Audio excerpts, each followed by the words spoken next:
I have to use the hammer tonight. If you'll please stand, welcome to the February 5th, 2024 Valdese Town Council meeting. We'll do an invocation and then we'll do the Pledge of Allegiance. If you bow your heads, please.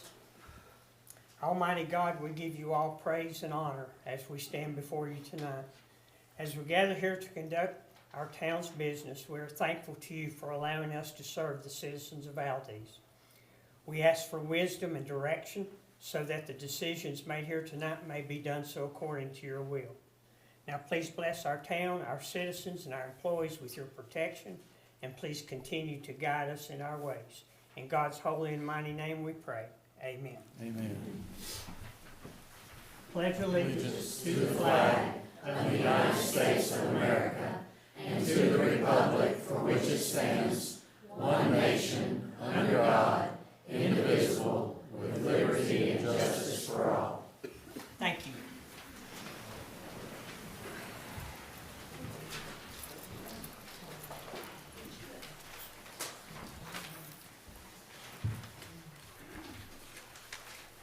Okay, council, in your packet, I'm sure you've seen your communications notes and your reading material, and hopefully you went through those. Moving on to item 5 under open forum. Before I read the guidelines to speak to open forum, I'm going to go ahead and call Gretchen Costner up to speak. Good evening. I would like to share information with you about our upcoming annual event sponsored by the Valdese Heritage Museum. We will be celebrating the 176th anniversary of the Waldensian Edict of Emancipation signed by King Carlo Alberto in 1848. This was a critical turning point in Waldensian history. For the first time in centuries, the Waldensians could hold a public office, choose their profession, purchase land outside of the Waldensian valleys, and they could acquire a higher education. Upon receiving this news in Italy, they celebrated by having bonfires throughout their villages, on the mountainsides, and still carry on this tradition. We will host our own celebration here in Valdese on Saturday, February 17th at our wonderful Old Rock School that our Waldensian ancestors built over 100 years ago. It is awesome to be able to have this event at such a historical location in Valdese. We will begin with a catered Italian dinner in the Waldensian room at 5:30. Around 6:30, we will move up to the auditorium for our program. We will be showing a new updated introductory movie of the Waldensians' history in the early days of Valdese. Also, there will be French hymns sung and a presentation by Reverend Dr. Kevin Frederick on the 850 years of the Waldensian movement. We will conclude our celebration with a fallow, or bonfire, outside behind the Rock School with a special presentation to honor the first 29 settlers. We invite each of you in this community to celebrate this historic event with us. Tickets are $15 for adults and $10 for children and can be purchased at the museum or the Old Rock School. Also, while I'm here, I would like to mention this is the 50th anniversary of the Waldensian Heritage Museum building. The collection of artifacts began in a room just off of the Waldensian Presbyterian Church in the 1940s. The collection grew to a point that they needed a much larger space, and that is when they constructed the original museum building, which was dedicated in February of 1974. We are the oldest museum in Burke County, something our town should be very proud of. Our official museum celebration will be September 21st, so mark your calendars and stay tuned. I will be back to present the details of this special event. Again, thank you for allowing me to share this information with you. Thank you. Okay, public comment under open forum, and I'll read the guidelines for that. The council shall provide at least one period of public comment per month during a regular meeting, unless no regular meeting is held that month. Any individual or group who wishes to address council shall inform the town clerk anytime prior to the start of the meeting and provide their name, address, and subject matter about which they wish to speak. Persons must be present if they wish to address council, and comments are limited to 5 minutes per speaker. I also ask that you silence your mobile devices, please. Is there anyone who did not sign up to speak that wishes to speak? Seeing none, we'll proceed. Our first speaker is Scott Compton.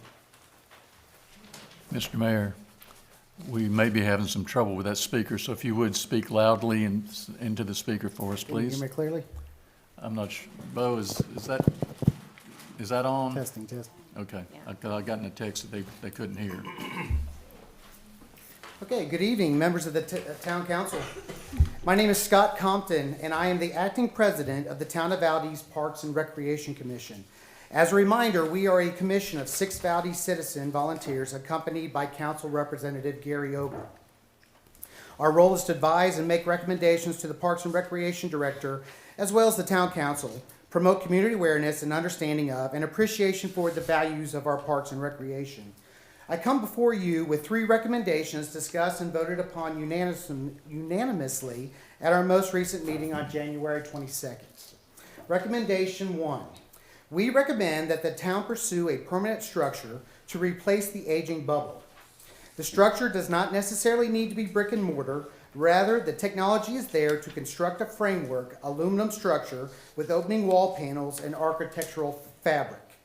The UV-coated fabric panels provide for the flexibility for both indoor and outdoor usage. As quoted in the paper, we have the best pool in Burke County. Year-round usage is a unique selling point for the community, a valuable resource that is fully inclusive. It directly affects and serves all ages of Valdese citizens as a place for exercise and physical rehabilitation. Despite the upfront cost, a fixed permanent structure will facilitate lower annual operating costs and chemical usage. During summer months, the removable panels will provide ventilation, natural light, and an uncovered deck space for those desiring direct sunlight. The Commission strongly recommends the Town Council consider the option as a solution to our town's need for a year-round swimming facility. Recommendation number 2. Any decision the town makes regarding the future of the pool facility is going to require careful consideration of financial impact. In order to make informed, measured, and responsible decisions, our Commission recommends that we seek the completion of a new 10-year comprehensive parks and recreation master plan. Since 2003, the plans in place have provided the strategic framework for the greater good of the community. The most recent 10-year comprehensive plan expired in 2023.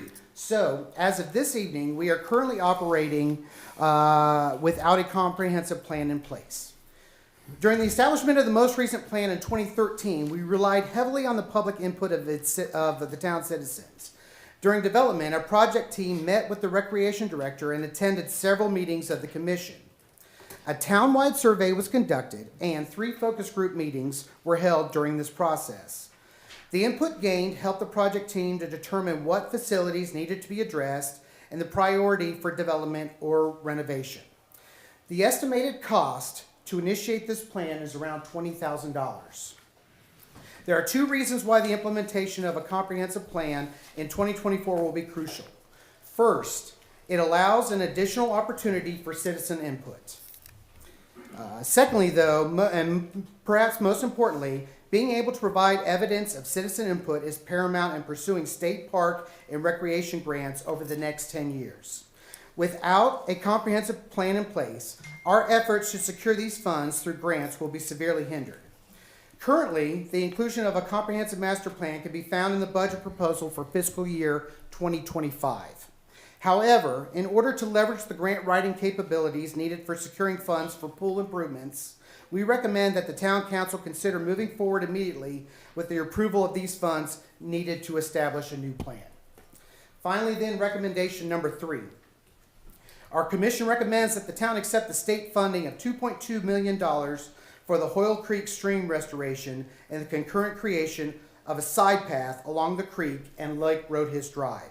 The Commission has been briefed on the availability of these funds as well as the needs of this area. Our recommendation is for the Town Council to accept the funding being provided by the state in order to assist with flooding mitigation and pedestrian safety. It is important to point out that there will be no town funds involved in this project, and long-term maintenance costs can be offset by state funds, as the side path will be part of the Wilderness Gateway State Trail. Thank you for your time and attention to our Commission's 3 recommendations. Thank you. Rick McClure.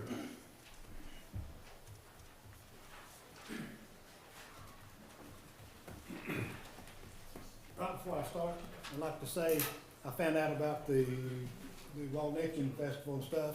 I found my Alba Waldensian hat. My dad probably had. I'm 80, so my dad worked 50 years at the Alba Waldensian.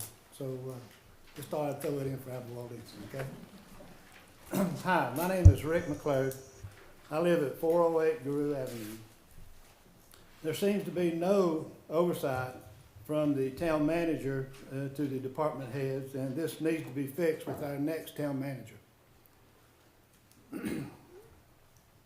I hear, excuse me, no longer, there's not been any long-term financial plans that I can find in the budgets. I've been going over the budgets for the last couple of months.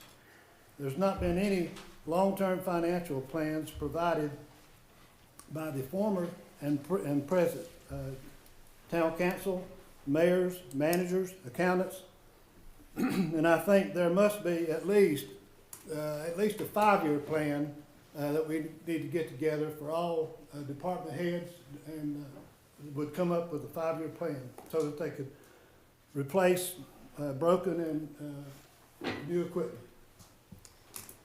And number 3, we need a group who are in the know toward the construction, etc., when requesting grants and planning projects for the town that these people could oversee. And number 4, Bill Petit seems to think that asking questions about a project that was $500,000 over budget was a bad thing for Glenn Harvey when he asked a question about it.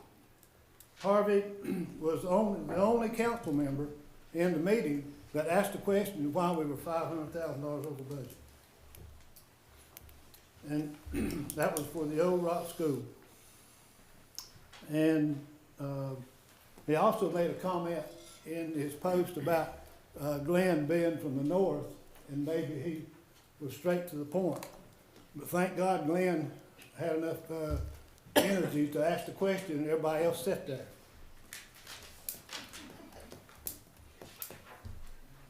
In an earlier post, Alan Van Noppen made an insinuation that the WHO group tried to hide funds when we were doing for the candidates for the WHO.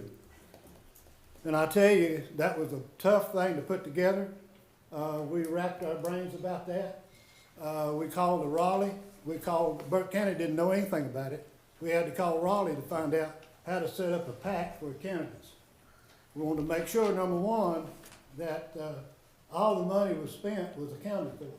And number 2, we wanted to make sure that the candidates didn't have to worry about where the money was coming from, so they could just run and not have to worry about it. That's the reason they were able to knock on every door in town just about. So, in my opinion, if Alan had called one of us at the WHO group, we could have straightened him out on what the WHO did and how the money was spent, and there was no money funneled in any way, shape, or form. I resent that comment that he put on the paper, and that's the reason I'm doing it today. Thank you. Miss Annette Skidmore. Annette Skidmore, 312 Becker Avenue, here in Valdese. Good evening, Town Council. My purpose tonight is to make you aware of a vacant house at 321 Becker Avenue. First, I would like to give you some information about the property. The house was purchased in October 1991 for the sole purpose as a rental. Through the years, there have been good tenants and not so good tenants. At one point, homeowners on each side of the house felt the need to build privacy fences. In the beginning, the house was maintained and the property owner was involved with the upkeep of the house. Through the years, this has dwindled and has now been vacant for 8 years.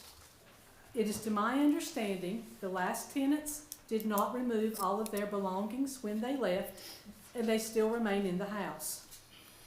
Now to enlighten you on how myself and my neighbors have been involved. What seems like when Noah came on the ark is how long ago I first approached the town planner, Larry Johnson. From the very beginning, Mr. Johnson visited the property and was very helpful when the yard did not meet the town's ordinances. I used to joke with him and tell him his number was on speed dial. The past several years, I have contacted Code Officer Hicks. He too has been helpful and consistent in making sure the yard is maintained. Officer Hicks has been willing to talk with me whenever I see him on my walks in town. He is definitely used to seeing me in the early summer and fall. In our conversations, I have learned about the town ordinances and procedures for maintaining property. Officer Hicks has followed these procedures. In 2022, I heard the property owner was 3 to 4 years behind in paying town taxes. At this time, Town Councilman Keith Ogle was made aware of the situation. Mr. Ogle listened to my concerns and looked into the situation. I was hopeful until May of 2023, when the property owner paid all back taxes and I was told nothing could be done. In September 2023, Town Councilman Tim Skidmore reached out to Officer Hicks. As I have been told, Officer Hicks contacted the Burke County Building Inspector. Upon his evaluation, the property cannot be identified as condemned. So now I am here speaking to you. This rental property has not been occupied for 8 years. The property owner has never been seen looking at the outside or inside of the house. When the need arises for the yard to be mowed, the owner is provided the necessary notices, then the town appoints someone to mow the yard, and the service is charged to the owner's town tax. As of today, the owner has not paid the 2023 town taxes.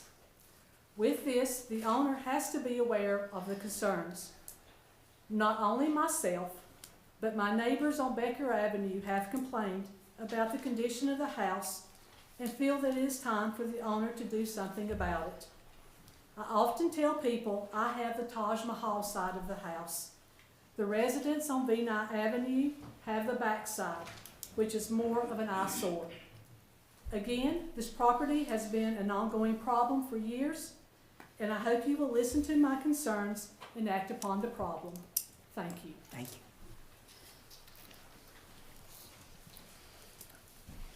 Kevin Ferris.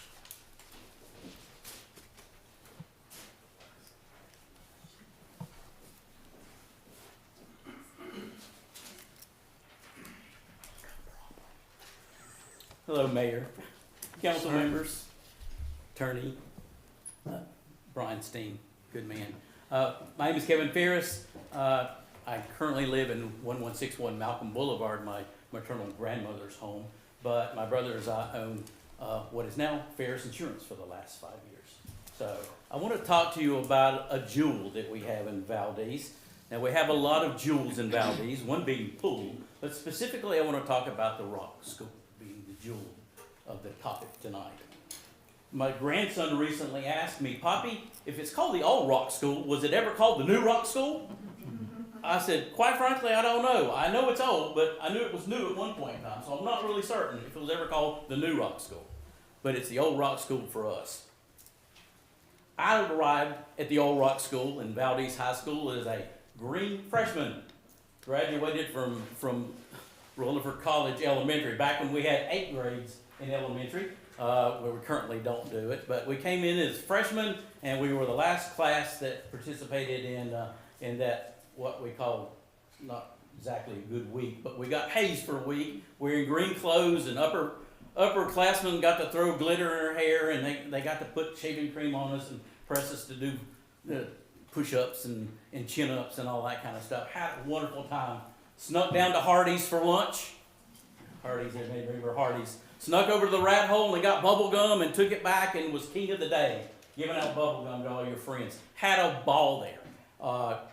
Look forward to some good times, but I can only say that I had the best time that I've ever experienced watching a young thespian named Sam Ferris present himself as a ensemble person in The Little Mermaid Jr. Unnamed sailor, unnamed chef, unnamed sea creature. My joy in watching him was indescribable. The joy that I saw in the people around me is and was indescribable. Watching their family members, everybody under 18, performing this rendition of The Little Mermaid to perfection. Lovely. Enjoyed it. Went 3 times. Would have gone more if I could have figured out how to do it. It was such a great thing. And I know people have sat in there and snapped their fingers and tapped their toes and played the guitar music when music was played and laughed and had a really good time with comedians and even had a tear shed when there was a tragedy performed there. All good memories for people. But it is the old rock school and it needs upgrading. So there are contracts out there that you'll hear tonight. Hopefully you'll look at them with the same kind of eyes that I did watching my grandson perform and thinking, I want that facility back up to speed as quickly as it possibly can. Because all those missed opportunities for young people, old people, middle-aged, don't care, to have a good time enjoying something that's presented to them, or even going as a reunion or a seminar, or we've had all kinds of things in the old rock school in the Valdese room that are memorable events in our lifetime. So the contract has a lot of stuff going on it. I understand you're going to look at that, but things like ADA compliant bathrooms, an enhanced front office so that it flows better. Maybe even some retail space that's going on upstairs. All those things are necessary. And there's money that can be applied to that. My thing is, unfortunately, the stadium seating was not in that proposal. So, I want to tell you that I'm 1,000 times for letting a contract for that. And I'm also 1,000 times serious about the seating. And there's my $1,000 check.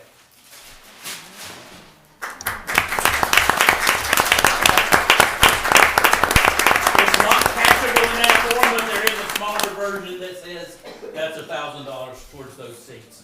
So I want everybody that had an opportunity to have a wonderful time at the Old Rock School to put some money towards the seating. $151,000, about that number. 2 inches bigger seats. If you're me, when I was there, my waistline was 28 inches. It's 38 now. I was 128 pounds. I'm 198 now. So that extra 2 inches is a lot more comfortable than it was when I was 16. So it's going to really benefit everybody to make one more accessible to some of our handicapped folks, and it'll give us just another jewel, an enhanced jewel in our crown. Thank you for letting me talk to you. Thank you. Sent it in the mail.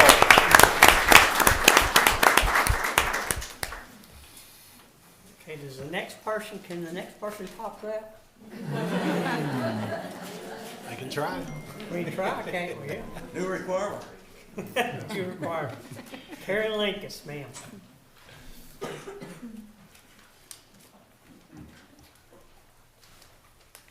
I cannot top that. You're good to go. I'm Karen Linkus, 301 St. Germain Avenue.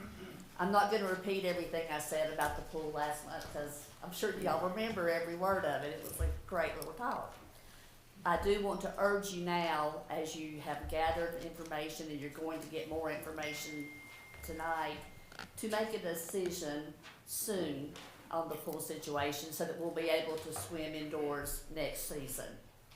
And I also wanted to mention another jewel that we have in our town, and that's David Anderson, who is the leader of the Aquatic Center. He loves swimming, he loves pools, he loves the people that use the pools, and he has a wealth of knowledge about them. And he's working every day now to gain even more knowledge and to help guide you to a decision so that we will have swimming year-round in Valdese and keep the best pool in the county. Thank you. Thank you.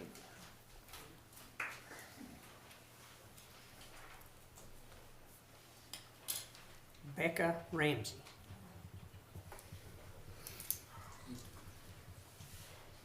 Hey y'all, so I live at 5415 Johnson Bridge Road.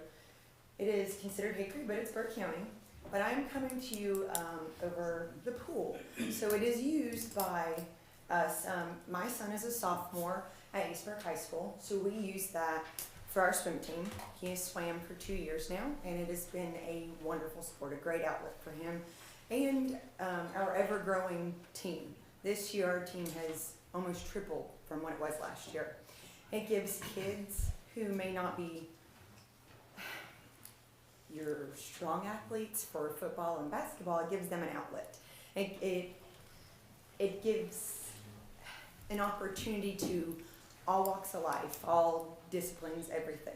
So having this year-round pool is so important to us. Like I can't tell you how important it is. I mean, otherwise we may not have a swim team because we left up at the very end and had to get to Hickory and surrounding just to get there, but that's very difficult for these kids when we pretty much transport them ourselves as parents.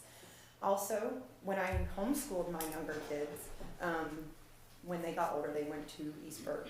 But when we homeschooled, we used the open pool all the time, and it was wonderful to give you something to do, especially during cold months. And I'll show my age and say, I remember when the bubble first went up. It was just when East Burke and Freedom were there. But it was wonderful just for us as kids. It gave us an outlet because idle hands are the devil's playground. And in a day that we live in now, when these kids have nothing to do, they get in trouble.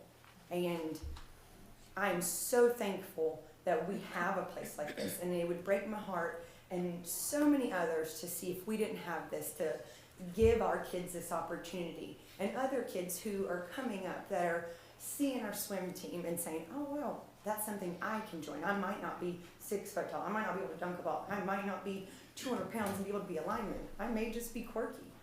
That's okay because the swim team, that is our group of people, and we love those people because they come out and they try hard, and this is definitely for them. So I would hate to see this go anywhere.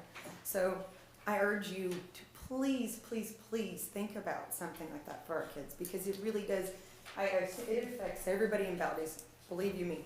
But it affects us too, and you know, East Burke area. So thank you guys very much for listening to me. I appreciate Thank it. you. Thank you. Haley Oxentine.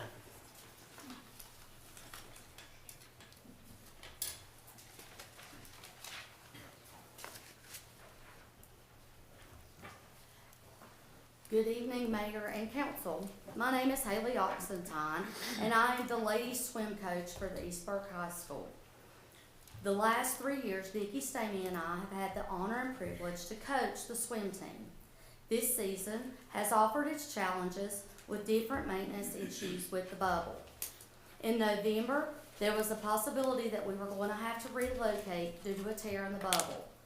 We were extremely blessed to have two wonderful recreational personnel, David Anderson and Alex Bustle, to arrange to have the bubble repaired so that we could resume practice and our other scheduled swim meets.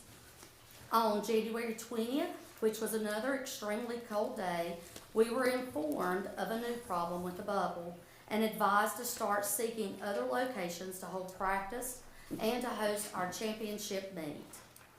East Burke has used the Valdese Aquatic Center for over 20 years, even before Drone High School was established. We've had a long-standing relationship with not only the aquatic staff, but also with each recreation director, both current and former. Since we use the facility, our swimmers are allowed the convenience of being able to drive a short distance to practice. Our practice times for both East Burke and Drone are 3:30 to 5 each day of the swim season. If the Valdese Aquatic Center is no longer open for the winter season, East Burke and Drone would have to find other facilities that would accommodate our swim teams for practice and meets. More than likely, we would have to practice from 7:30 to 9 p.m. and bus our students to either Morganton or to an out-of-county location for practice and no longer be allowed the opportunity to host swim meets, which brings people to Valdese. This issue could also cost us so much more money, and that could force us to give up the sport that has been established with East Burke High School for over 50 years. Both Drone and East Burke have had extremely successful swim teams since Valdese has allowed us the opportunity to swim year-round. Our fear as coaches would be losing our swim team that we have sacrificed so much to make this tradition continue to thrive. We work hard to recruit students, and we want to be part and continue to be part of a great school legacy. Our hope and prayer is that the pool remain a year-round facility for both of these schools within your community. Please understand what is at stake and the risk of what will be lost for our two local high schools. Thank you. Thank you.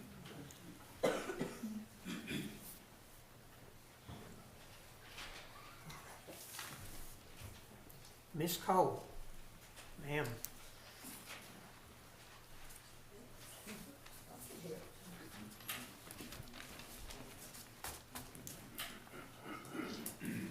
I always have to do this. Oh, you and me both. Okay, I'm Jean Marie Cole. I live at 705 Burgess Street here in Valdese for the last 20 plus years.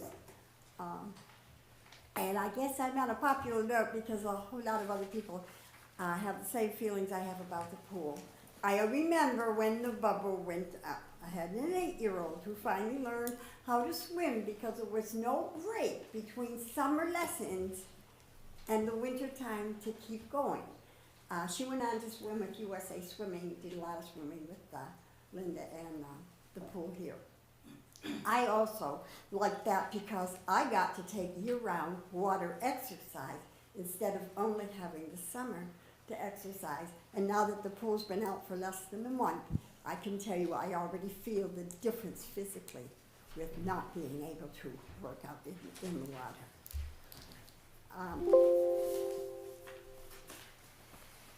But I wanted to say that there's no point in rehashing the past. Mistakes may have been made, poor judgment, probably all made because council thought they were working with the public, giving us the most economical benefit that they could.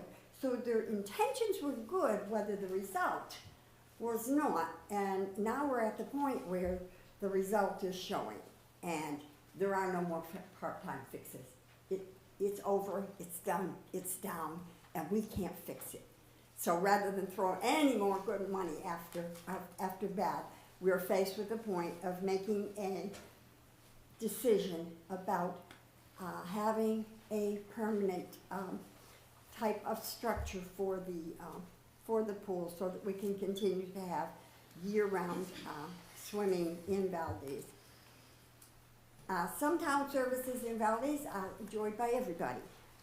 We all get wonderful trash pickup, recycle, and all that other stuff that they do for us, leaf pickup and all.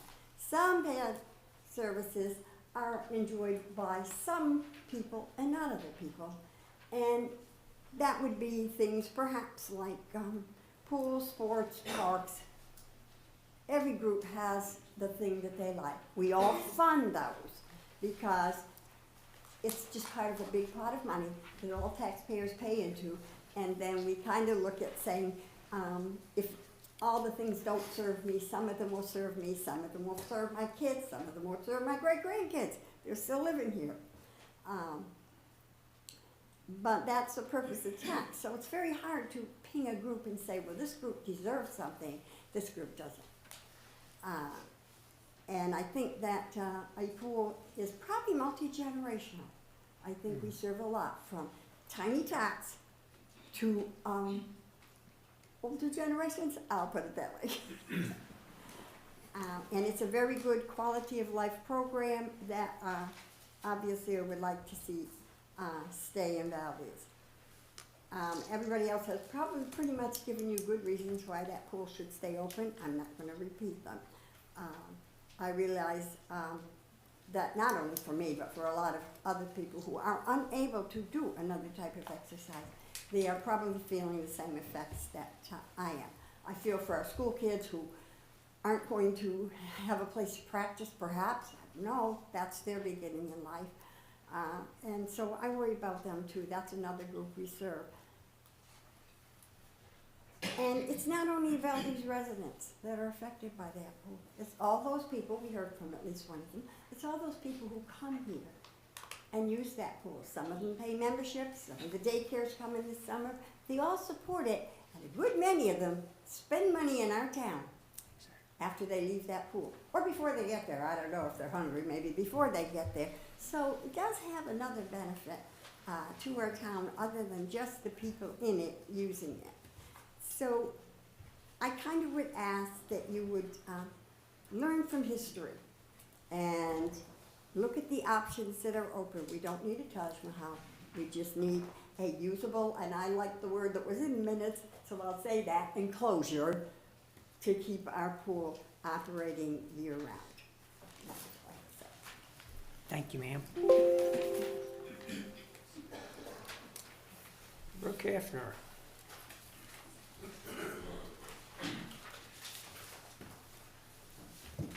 I'm probably not going to be a very popular person based off what I just heard. Brooke Hefner, live at 207 Forest Drive, Valdese, North Carolina. Had a nice little sheet here, and I don't want to get booed out of the house if I started reading off of that. But the reason I want to speak with you all is for 2 years, at least 2 years, through a hotly contested election, and who knows how long, it could be 3 years, we've been talking about a public safety building. And I watched the town council pregame show last Monday. Really appreciate that, actually. It's pretty informative.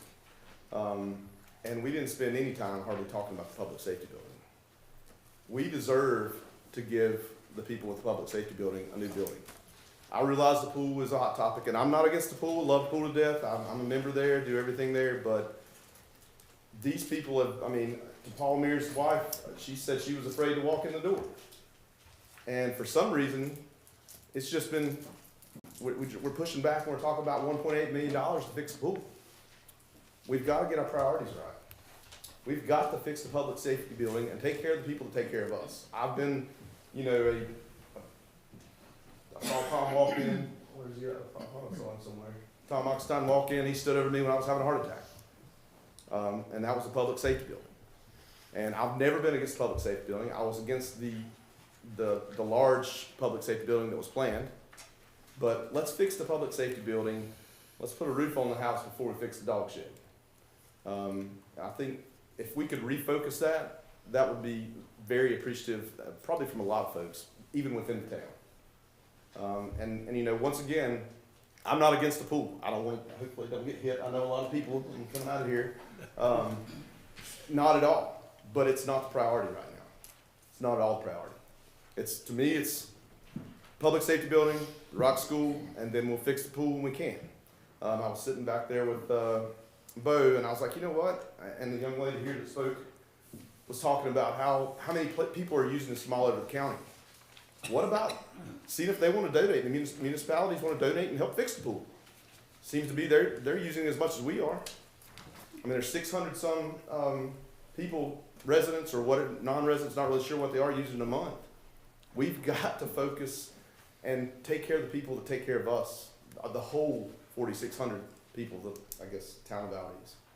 So I'm going to leave. Hopefully I can get out of here in one piece. They know your address too. They know my address, that's all right. You're more than welcome to come over.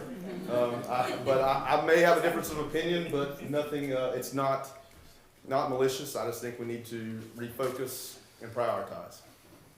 Thank you. Thank you.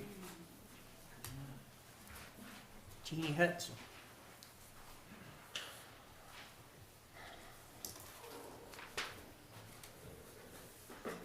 Hey everybody. I got a little sidetracked after that. I'm just gonna say, If you you would have a priority. State your name and address. I'm sorry, That's sorry. okay. My name's Jenny Hudson. I live at 412 Fayette Street. I'm in Ward 5. Thank you for letting me speak. On a sidebar, I'm gonna say you have a priority to do both. You don't get to prioritize. You got a priority to do both. They are both priorities. I'll leave it at that. Again, thank you for letting me speak. Tonight, also want to say thank you for the town meetings that we had this past month. I thought that was fabulous. I don't know who organized that, but great idea. I hope there's some really productive stuff that comes out of that. I hope that you guys gain some insight from it so that you can understand truly what the voice of the people are saying, and that you can kind of take it to heart and put it to use. So thank you for that opportunity. Last month I did speak about the pool. I'm going to speak about the pool again. I'm not going to talk about how passionate our family is about it. I think we kind of beat that horse to death. And how we are passionate about Valdese, but I really want to kind of say, you know, we like it that way, we want to keep it that way, and just really think about how many people are coming to you and expressing how much they're using it and how it is impacted. But the two things I would like to discuss tonight in relation to the pool are, one, Monday morning quarterbacking. I know you guys are probably familiar with that. As I watched the January 22nd meeting, really the only thing I could take away from that is the focus of questioning on how we got there, why did we not do this, why didn't we use this fund, why are we using that fund for this. I mean, it was a lot of questioning along the lines of the past. Every single council that steps in gets handed a bag of what was left for them. You can spend a lot of time focusing on why you got there, or you can turn that effort into coming up with a good solution on how to fix the problem that we have in front of us and going forward. So I just encourage you to change that focus a little bit, change it a lot, change that focus a lot. Focusing on the past does not move us forward. Let's get a solution in place and let's get it done. The second thing I wanted to talk to you about tonight is town leadership, specifically our department leadership. I know you guys probably know this. I hope that you know it.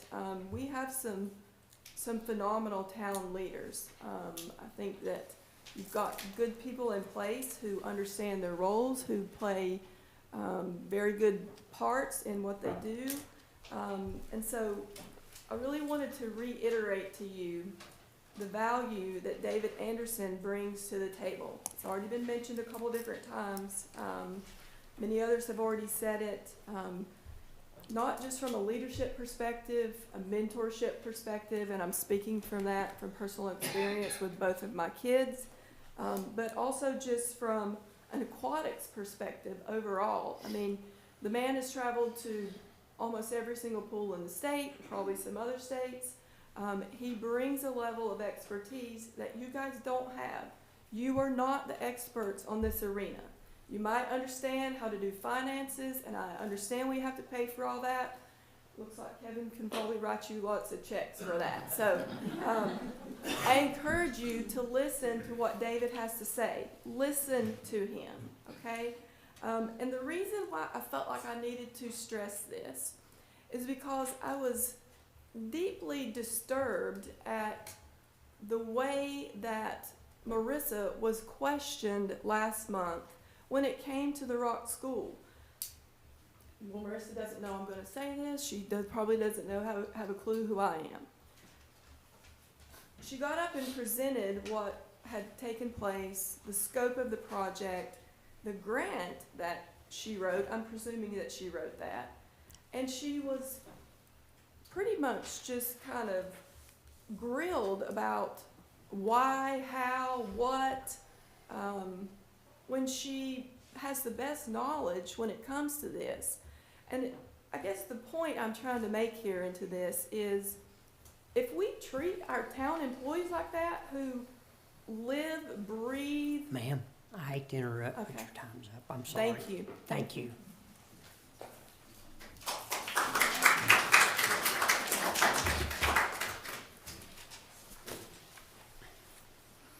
Okay. Council, next item on the agenda is consent agenda. Are there any items on the consent agenda that council wishes to be removed? Mr. Mayor, I would like to remove item 6F from the consent agenda. Okay.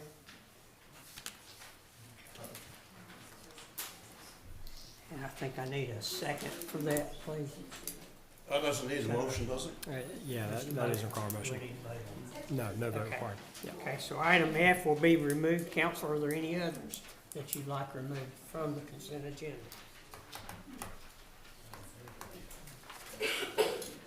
Okay, hearing none, do I have a motion to accept the remaining consent agenda? I'd like to make a motion to accept the remaining consent agenda minus item F. Okay, second, please. Second. Any further discussion? All those in favor signify by saying yes and raising your right hand. Yes. Okay, those opposed, same sign and say no. Motion carries. Okay, item F.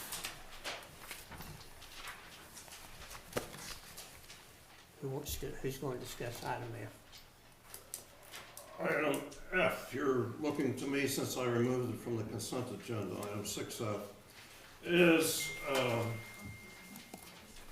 the ordinance declaring road closures for the town of Valdese 2024 annual events. That obviously needs to be done. The first event is, I think, Independence Day. So I don't think this needs to be acted on tonight. As I've heard merchants talk about this closure and the way it's handled for several years. And in fact, one who has a store that's affected by it told me that he has to shut down every year during these special events. So all I'm suggesting is this needs to be done. I want to make sure that the police department and the public works department talk with the merchants who are impacted by it, and then give us that assurance, and then let us approve it. Now, I don't want to slow down this. As a matter of fact, there are about 5 things on the agenda that I think we need a little more time on to deal with than just tonight. And I would therefore like to move that we schedule a special meeting of the council on Thursday, I think that's February 15th, same time, same place, to complete anything that's left over from items 6F, 7D as in David, 7F as in Frank, 7H as in Harvey.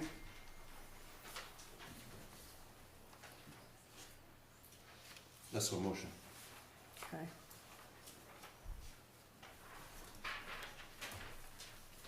I'm looking to see what we're doing here. Okay. Can we do that all in one motion?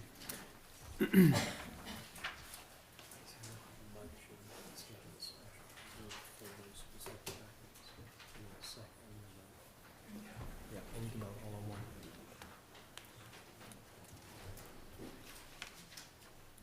Okay. Councilman Harvey, would you please restate your motion Yes. and the date? I move that we have a special council meeting on February 15th, 6 o'clock, in this same room, to finish up and hopefully move forward with items 6F, 7D, 7F, and 7H. Councilman Harvey, we do have one question. I have a question. Is there a conflict for that time? Because there's unless I misunderstood Councilman Harvey. I'm sorry, do we have a second? Do we have a second? I need a second to discuss. Yeah, so So we can have discussion. yeah. A second, and then we'll have the discussion. So can I say I second holding off on those items, but we do need to look at the date, because we do have our Right. strategic planning. I don't know how that works. Yeah, so there'll be a second to the motion as stated, and then there'll be discussion. Okay, so So, it's a second. Okay. So we have a. And then for discussion. Does the mover get to speak first? Absolutely. yes. I'm sorry. I invested a lot of money in my pocket version of Robert's Rules of Order, so I'd like to get my money's worth back. All right. We have several items here. We have multi-million dollars to deal with tonight. All of it's good. All of it needs to be done. We need to move forward on all of it. So we just need to have a little more time on a few of them. So I think we're gonna be able to discuss each of these tonight, I hope so, and have some discussion, maybe even take action on some of them. But if we don't get any of these finalized, and I suspect we may not, then I think we need to get it done quickly. For example, we have a schedule that we hope we can start getting renovation started on the Old Rock School. March 1st, that was the original plan. The Old Rock School has been vacated from March through July. So let's try to do that. Let's try to do all these, get action on all these things, but let's take a couple more weeks. Well, maybe it's not quite, it's 10 days actually. And let's get any more information we need so that we can finish up anything that we don't have enough information on tonight that we have to stumble around and talk about. Can I ask what information we don't have on the Rock School grant? I'm concerned about a grant of $850,000. When we discuss it. Yeah, I think there's a question being posed to all council as to why that matter needs to be set for a special meeting, as opposed to handled tonight. I personally would like to know, I know that we have, as a council, received information saying that the renovations for the upstairs were not going to be included now, due to some fire hazards. I am not a sign a bill and find out what's in it later. I want to know exactly what the numbers are. It is my responsibility to represent my ward, and I have walked the streets of my ward, asked people what they feel about this. I have received, since Friday, I have received numerous calls, emails, texts, everything. People saying, first of all, it was $500,000. Why are we spending that much above the grant? And then people are wanting to know now what the new numbers are. I don't know if we were supposed to possibly get those numbers today from the architect, so we would have definite numbers in front of us. And again, I am not saying I don't want to help the Old Rock School. This is not my issue. I love the Old Rock School. I will forever call it the epicenter of Valdese, because that is one thing we do have for us. Marissa bust her tail for the town. I am so thankful for everything she does. She does a fabulous job making sure we are marketed and we look good. So I appreciate that. But I personally want to see the numbers, just because that's what my daddy and mommy always told me to do. Before I buy a car, you make sure you have all the numbers before you sign that contract. So I just want to make sure I'm seeing numbers before I say go for it, because God forbid it comes back over something and then we're having to answer more questions about why did we do that, why did we do that. I'm just trying to save us all. Yeah, and I'm just hearing concerns from people that are afraid we're going to lose an $850,000 grant for the Rock School. That's the concerns I'm hearing. So So the motion is to remove item F, Councilman Hart, is that the motion? The motion is simply to have a special meeting in 10 days from now to deal with anything that's left over, anything that we are not in a position to decide on tonight, that we want to get done before the March meeting. This just gives us the opportunity to deal with those in 10 days. I mean, we could have maybe done these one by one and deferred them one by one, but we're not suggesting defer anything necessarily. We're just suggesting that in this motion and the second, that we have a meeting in 10 days, and if there's anything on here on this present agenda that we don't have enough information, or we're not comfortable with approving tonight, let's do it in 10 days from now. We don't think anything's gonna go bad in 10 days, but we do wanna get these things settled before the March meeting. These are all things that we really need to get moving on. I just don't understand why we can't hear a presentation tonight that's been prepared. Oh, I think we should have it. We can have the presentations, can't we? Yeah, so just to clarify for everyone. Okay, so the motion is to call a special meeting in 10 days for the purpose of considering these items to the extent they're not addressed by council tonight. There is no motion currently to remove any item from the agenda. So approving this does not remove anything else that you'll discuss tonight. But is this not the date? We already have scheduled a strategic plan meeting with the Western Piedmont Council of Governments, February 15th at 6 o'clock. Yes. On my calendar. I'm sorry, what is that? What was the conference? Western Piedmont Council of Government is going to do a strategic planning with us on February 15th at 6 o'clock. Same time. Well, I think we can move that. They're a vendor, I think we can move that. This is more important. I mean, we could do this another, and do it on the 14th, and do it on the 16th. We do it Friday evening, 16th. But, I'm looking at dates. Give me just a minute.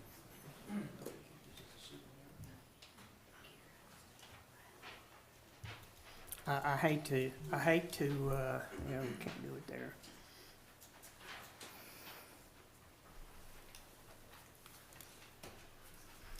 Tuesday the 13th.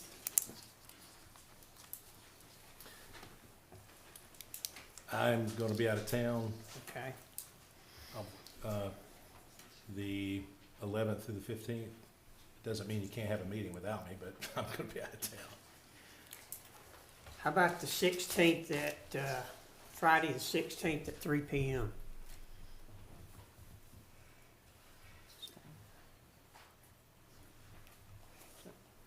For you? I'll make it work. I'm in Raleigh that day, but we will make it work to make sure I get this. We want to take care of the town first, so. Gary? Sorry. Okay. Works. So the special meeting will be scheduled for Friday the 16th at 3 p.m. Mr. Mayor, we have a motion and a second. I wanted to call for a vote. We have a motion and a second. I need all those in favor signify by saying yes and raising your right hand, please. yes. Yes. Okay, those opposed signify by raising your right hand and stating no. No. No. Okay, thank you, council. Motion carries Friday, the 16th at 3 p.m. in the council chamber. Okay.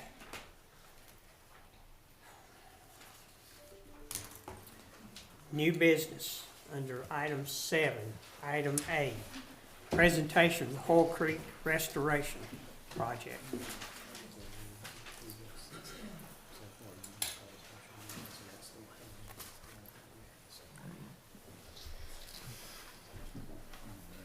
Good evening, Mayor and Council.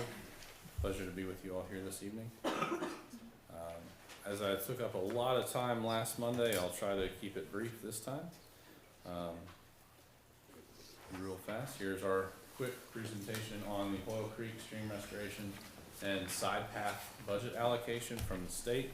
Again, we're talking about stream restoration along Hoil Creek that goes alongside Lake Roadhouse Drive from Love Lady Road up towards and then subsequently into Valdese Lakeside Park. Again, these funds were directly allocated from the state for this project, and no town funds are to be expended on this project. Why is this needed? Again, we have some images here of our flooding problem there at Hoil Creek. Also to help us with sediment deposits in there, and then also pedestrian and cyclist safety.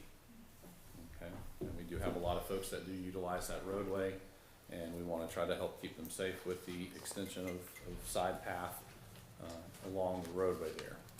Also, as was mentioned earlier, this would be Wilderness Gateway State Trail, and so we would be eligible for maintenance funding from the state for any large maintenance problems. Again, in the vein of strategic planning, this fits with our 2016 RCV, or excuse me, Walk RCV pedestrian plan, as well as our 2023 Creating Outdoor Recreation Economies plan. And we hope that these funds can also be potentially leveraged for additional trail projects towards Love Lady Road, such as enhanced parking.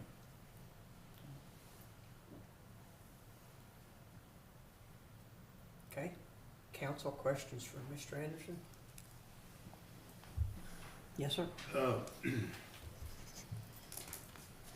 First of all, this is great.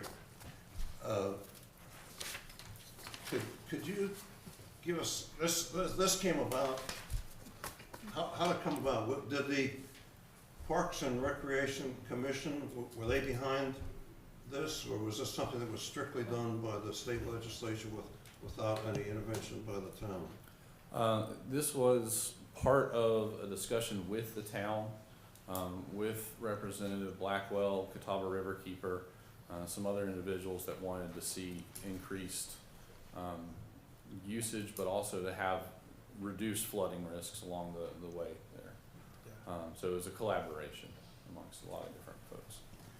And how much have we raised altogether for the Lakeside Park since it's been about 6 years, I think, in the making?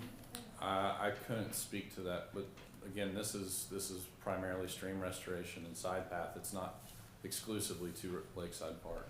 But it's all inside the Lakeside Park, isn't it? It is, yes. Yeah, and this is to improve the Lakeside Park. It's to improve, there is improvement to Lakeside Park as a part of it, but again, not exclusively to the benefit of Lakeside Park. Yeah, well, it's great benefit to the towns, great benefit to people in Rutherford College. I've thanked us many times for making this available to them.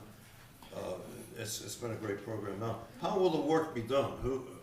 How will it, when will it start? Is it gonna go out for bid? Who's gonna manage it? Tell us a little bit about that. Sure, so that process would essentially start with an RFQ, and we would go from there as far as selecting qualified individuals, qualified firms for the stream restoration, and then work would proceed from there after negotiations for an RFQ would hopefully be successful. So an RFQ, are you going straight to contractors, or is there some intermediate? There would be design and engineering involved prior to going out for a proposal for a bid. So it's really 2 stages then. We're gonna Correct. hire somebody to do the design and the engineering work, and then we'll hire contractors, all of which will be covered by this Correct. grant. Yes, sir. That's a great deal. So David, the next time you're in front of us with this topic, we need to take action. I guess you're gonna bring proposals to us, RFQs that we need to approve. Well, right now. What's the next step? The next step would be that the council accepts the funding from the state. And that would be really the next step in this process. And prior to going out for an RFQ or sending out RFQs, we would need to have this funding already secured. Okay, so, Mr. Mayor, a motion needs to be made to accept funding, so I would like to move that we accept this funding, which is $2.2 million, to create this pedestrian side path and also for the Hoil Creek restoration project. And I will second that. Okay, further discussion? I'd like to say thank you to Representative Hugh Blackwell, who has helped us in getting these funds. Thank you, Councilwoman Long, that's a good point. I know David, we have a lot of, when we're, as citizens, while we're out there walking or riding bikes or at Lakeside Park, we see a lot of folks on that road. It's just not safe. So there's gonna be a side path. Essentially, we won't have any pedestrians walking the road, so that's.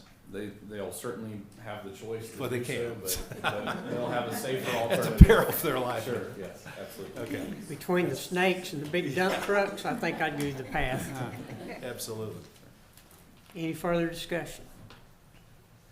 Okay, those in favor of approving accepting this grant signify by raising your right hand and stating yes. Yes. Yes. Those opposed signify by raising your right hand and stating no. Seeing none, motion carries. Thank you. Thank you, Council. Okay, Council 7B, pool enclosure discussion. Mr. Anderson. All right. Again, with I'll dispense with a lot of the background information that we covered last Friday.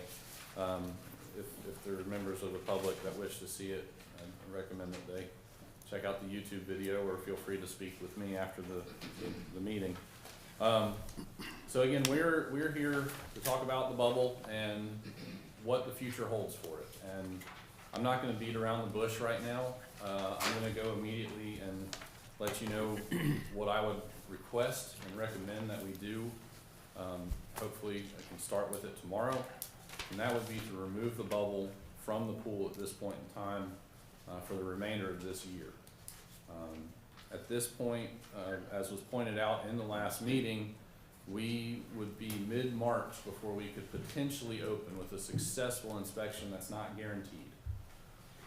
I think it is in our best interest as a town as well as for our patrons to remove the bubble, seek some additional forms of deck heat. I know that at one point it was proposed to get fun little propane heaters like you have on your back porch and do something of that nature for some folks, but ultimately we want to try to get our patrons back in, and we can't do it with the thing laying on top of the pool right now. So my recommendation immediately is that we remove the bubble and go forth with trying to resume as much as we can of a normal operation. We and the staff will do what we need to do in order to heat the water appropriately and look at what other options we have for retaining that heat. It's my intention that we consider, and I'll speak with Bo a little further about this, but how we can utilize some of the potential scrap from the bubble as far as the scrap metal is concerned to assist with potentially paying for any cost of anything of that nature.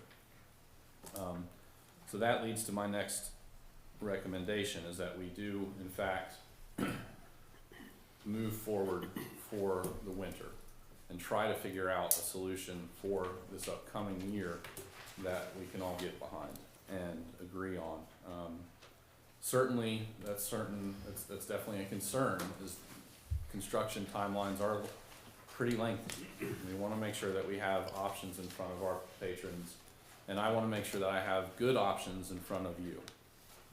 One of the options that Councilman Harvey alluded to in his questions last week were, what are some other pools? What do other pools use?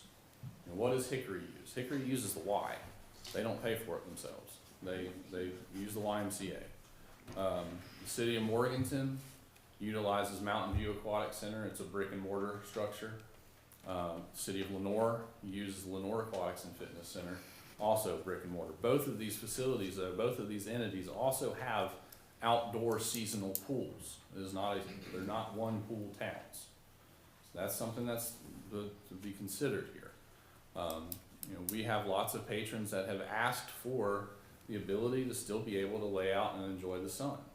Brick and mortar is not going to be the best way to do that. And I would also caution, in speaking with some of my fellow Parks and Recreation directors this past week, a gentleman shared with me that his brand new, well, I say brand new, 3-year-old pool just had a $500,000 repair for a dehumidification system for that permanent structure that he has. I don't see brick and mortar as a practical solution for us, both for cost and also what our patrons want. To that end, some other questions that were asked relate to needing data, and I agree. There's a lot of data that can be used to drive this, but I think we also have a duty to our patrons to at least give them an answer, one way or another, and figure out what a good solution for them is going to be. We have 660 average swimmers that utilize the space in the wintertime. Again, we are not a membership-only facility, so we do have folks that come in that are day passes. So it's difficult for us to track who is a Valdese citizen and who is not that utilizes our space. What I can say to that is that most everybody who shows up at that pool will spend money at some other place in Valdese when they come to use our facility. And that brings a lot. Kind of circling back to a permanent structure, 2 pools that I know of that were constructed in 2019, pre-COVID, mind you.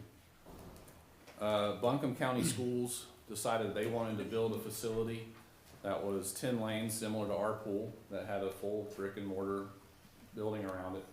That was a total of $6.5 million, and it was roughly $360 a square foot.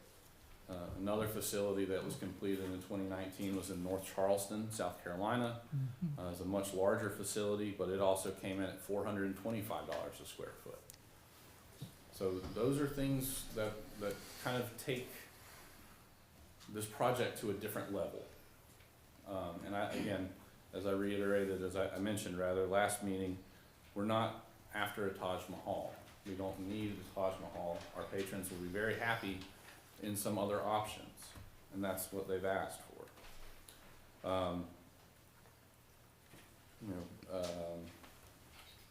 to think if I can answer some of the other sides of other questions that were requested at this point, but ultimately, I have extended the invitation to you all to visit one of the structures that was mentioned in the presentation on Wednesday, this coming Wednesday. That was emailed to you all, I believe, on Friday. So far, I know Councilman Ogle has taken up that invitation, and I look forward to being able to take him there. When I was in Raleigh this past week, I did see 2 structures very similar to some of those that we have discussed. Both of those, one was built in 2013 and another in 2017. Their tenants are very happy with them. To give you an idea, those would be roughly $37 a square foot. So that, again, that was built by the contractor who we would go visit the pool on Wednesday for. I'm here as a resource for you all, and I want to continue to reiterate that. I'm happy to answer whatever questions I can for you all. There is definitely questions that I can't answer. I cannot make up data. I can provide what I have, and I'll be happy to do that. But moving forward, I think we have to move forward with this pool structure. I think, again, the pool for me personally was something that kept me here in town when there was an option to go somewhere else. Again, as was mentioned, I'm the Parks and Recreation Director, but I also consider myself an aquatics professional. And I don't take this lightly, and I do. It means a great deal to me in this town. So. David, can you tell us, like, timelines? That's my concern is, if we can't wait forever to go out to bid, because then we're not gonna have a structure for this coming winter. So, and we know that even if we choose a company, they've got other customers too. So what kind of timeline are we looking at in some of these proposals? That's a very good question, and I think I'll have to look specifically to talk to them. There's one contractor who really won't even entertain a timeline until design work and engineering work has been completed. Another one has offered that they can generally, once they get on site, after site prep has been completed, they can have a structure completed in 2 weeks. And how long is that? 2 weeks. 2 weeks. Again, most of the work goes into the site prep. The building is actually constructed off-site, brought up modularly, and then installed. Okay, and how long would that? I mean, That- I don't think that would be 2 weeks to construct it, The would it? construction period is about a month. Okay, So that during that time would be the ideal time for us to be engaged in any site preparation that would be needed. Again, you know, we talked a little bit about funding in the last meeting, and some of that also is gonna dictate how this goes on. You know, there are, as I mentioned, there's a couple grants that would be a possibility for us. The award cycle, at least for the parks grant, accessibility and parks grant, that isn't awarded until August 23rd with a work date of November 1st. That being said, they have told us that any work that could be done as a site or as site preparation could be counted as our in-kind contribution to the grant. And so that could be completed outside of that November 1st window. David, is it your opinion that if we had this park master plan completed that Scott Compton referenced earlier in public comments, that's going to help us possibly get some of these grants? Absolutely would, yes. and how long would that possibly take? That would be up to the, we would have to discuss that with the COG. I mean, they would ultimately be the folks that we would be considering to conduct that. Okay, They are the folks that have done it for us in the past. I believe it took them roughly 2 months last time. so the COG would help us write this grant, okay. David, how many square foot are we looking at to cover our pool? At this point, we're estimating a little bit more than 12,000 square feet. So right around 12,300 is what we're contemplating. Okay. 12,300 Yes, sir. times, you said 37. 37? 455,000. And that would not include any site preparation, but again, when we looked at the options for a direct replacement of the bubble, that was roughly 420,000. Again, this would be an aluminum frame potentially. That would be a permanent fixture. The aluminum would have stainless steel fittings, so it would make it an ideal material to be used in a corrosive and moisture-filled environment. So is it your opinion that, I mean, conceivably, if we move on this, if council moves on this, we could have something in place before next winter? I think we could. Again, I think time is of the essence with this. From our perspective, though, I think we try to get as much of the planning done ahead of time in the summer, obviously, so that we don't impact our normal summer operations.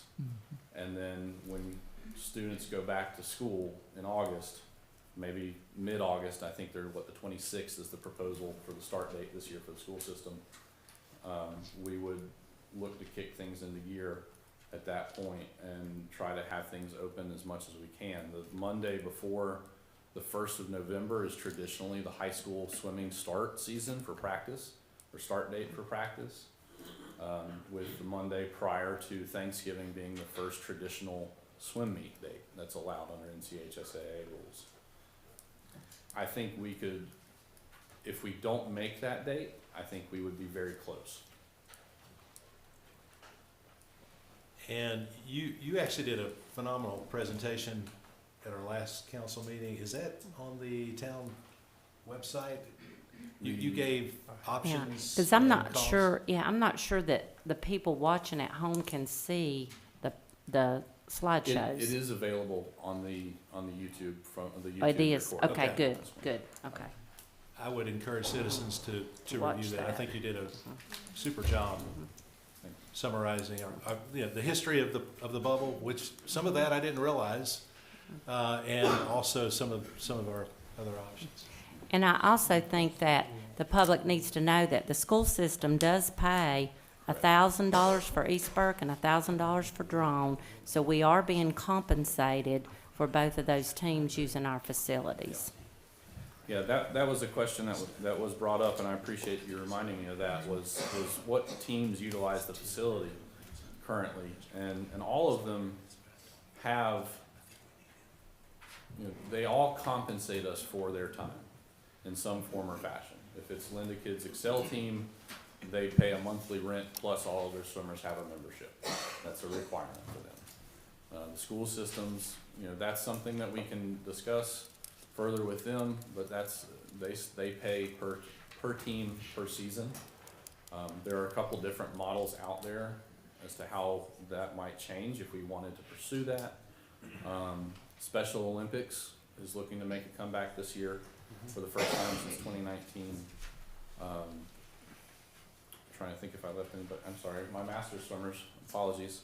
The folks that I coach as well. They all hold memberships.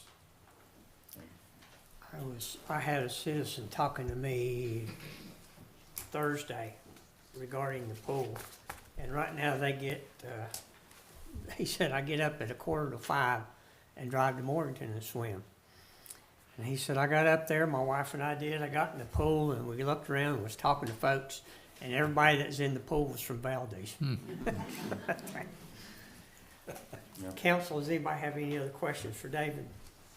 I did just have one to clarify this in my mind. So Sure. when you say the permanent structure, you were saying the metal part, that is permanent. It's just like you had said in the last thing, the panels would have to be, there was some type of panel that was gonna have to be replaced. Sure. Let me see if I can pull that picture real fast. Is that the one is that the kind that you're going to look at on Wednesday? I'm trying to arrange my schedule so I can. That would be, yes. Okay. That'd be one that we would Okay. do. Now, the one we go see Wednesday actually has the panels on right now. Okay. But, correct, and that's, I want to kind of clarify a little bit too. When we talk about permanent, we're talking about something that's not being removed. Okay? Mayor Watts can probably elaborate a little more to this, but under North Carolina code for buildings, if it's up 180 days or longer than 180 days, it's considered permanent. That's one of the issues we have with the bubble now, is that we keep it up for roughly 230 days.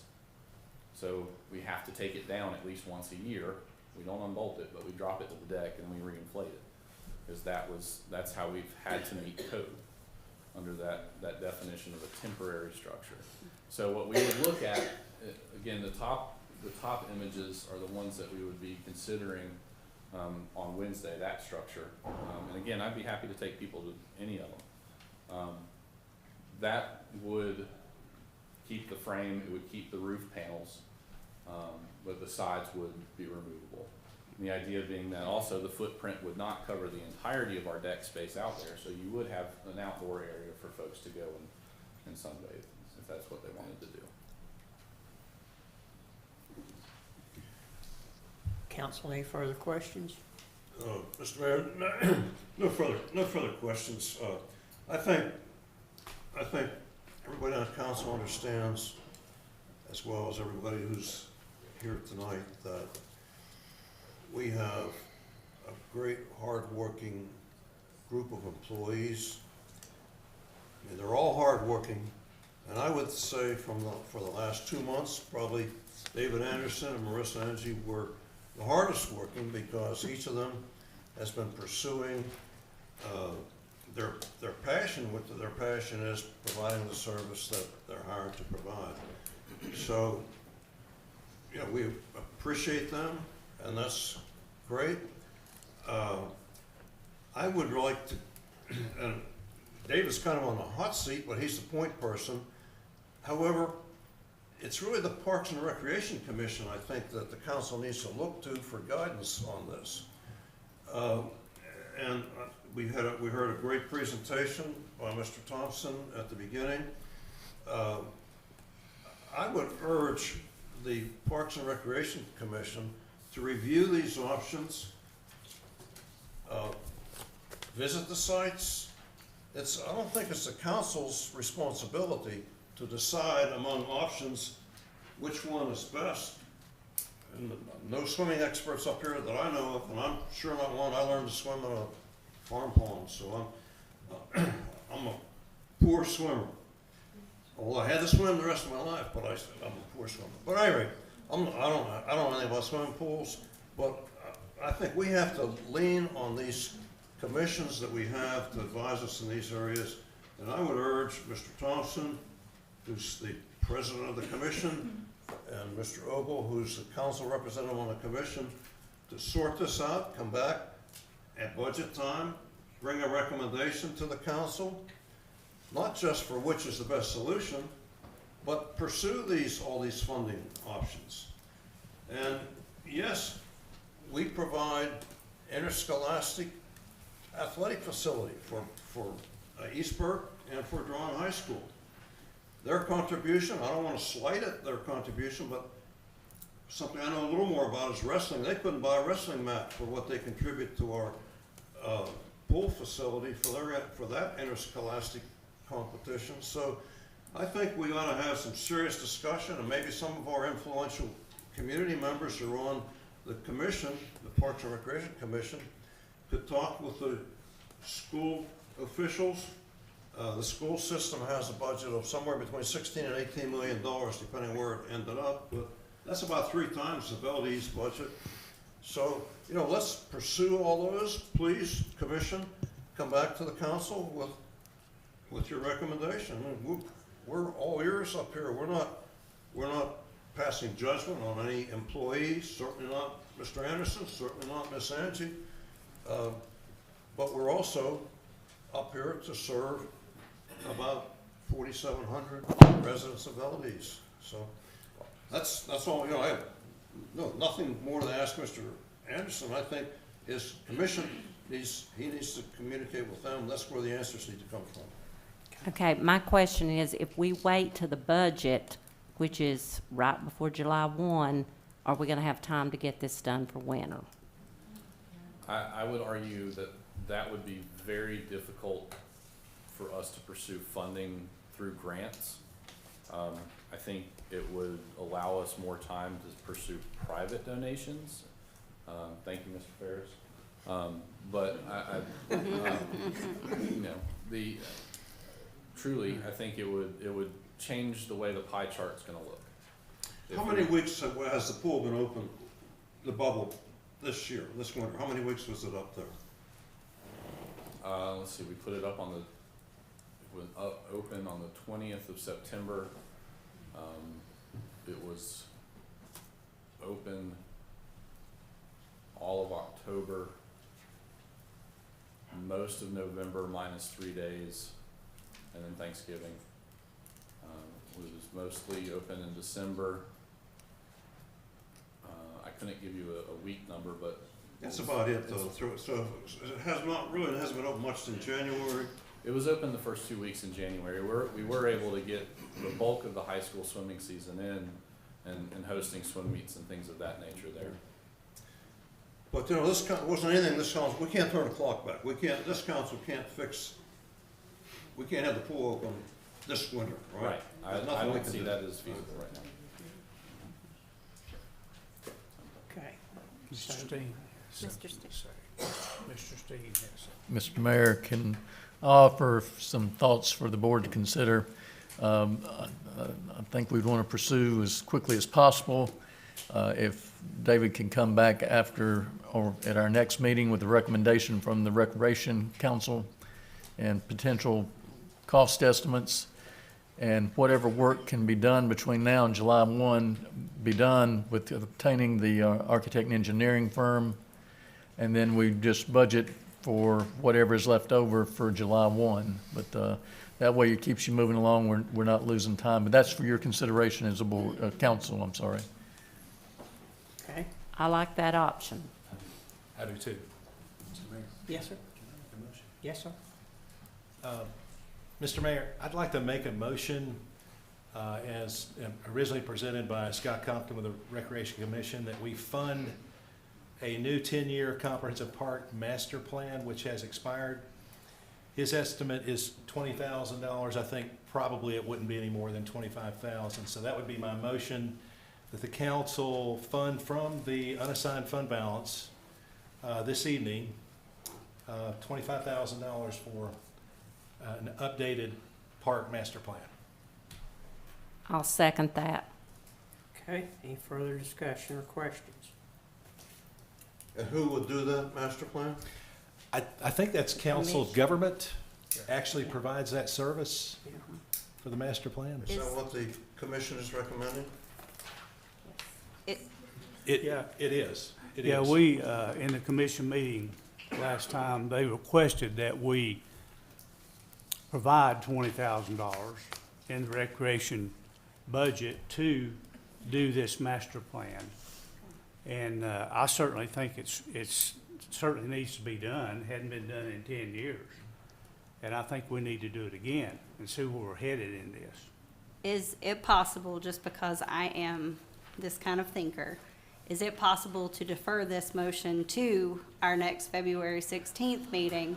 I know it doesn't make sense to a lot of people, but it makes sense.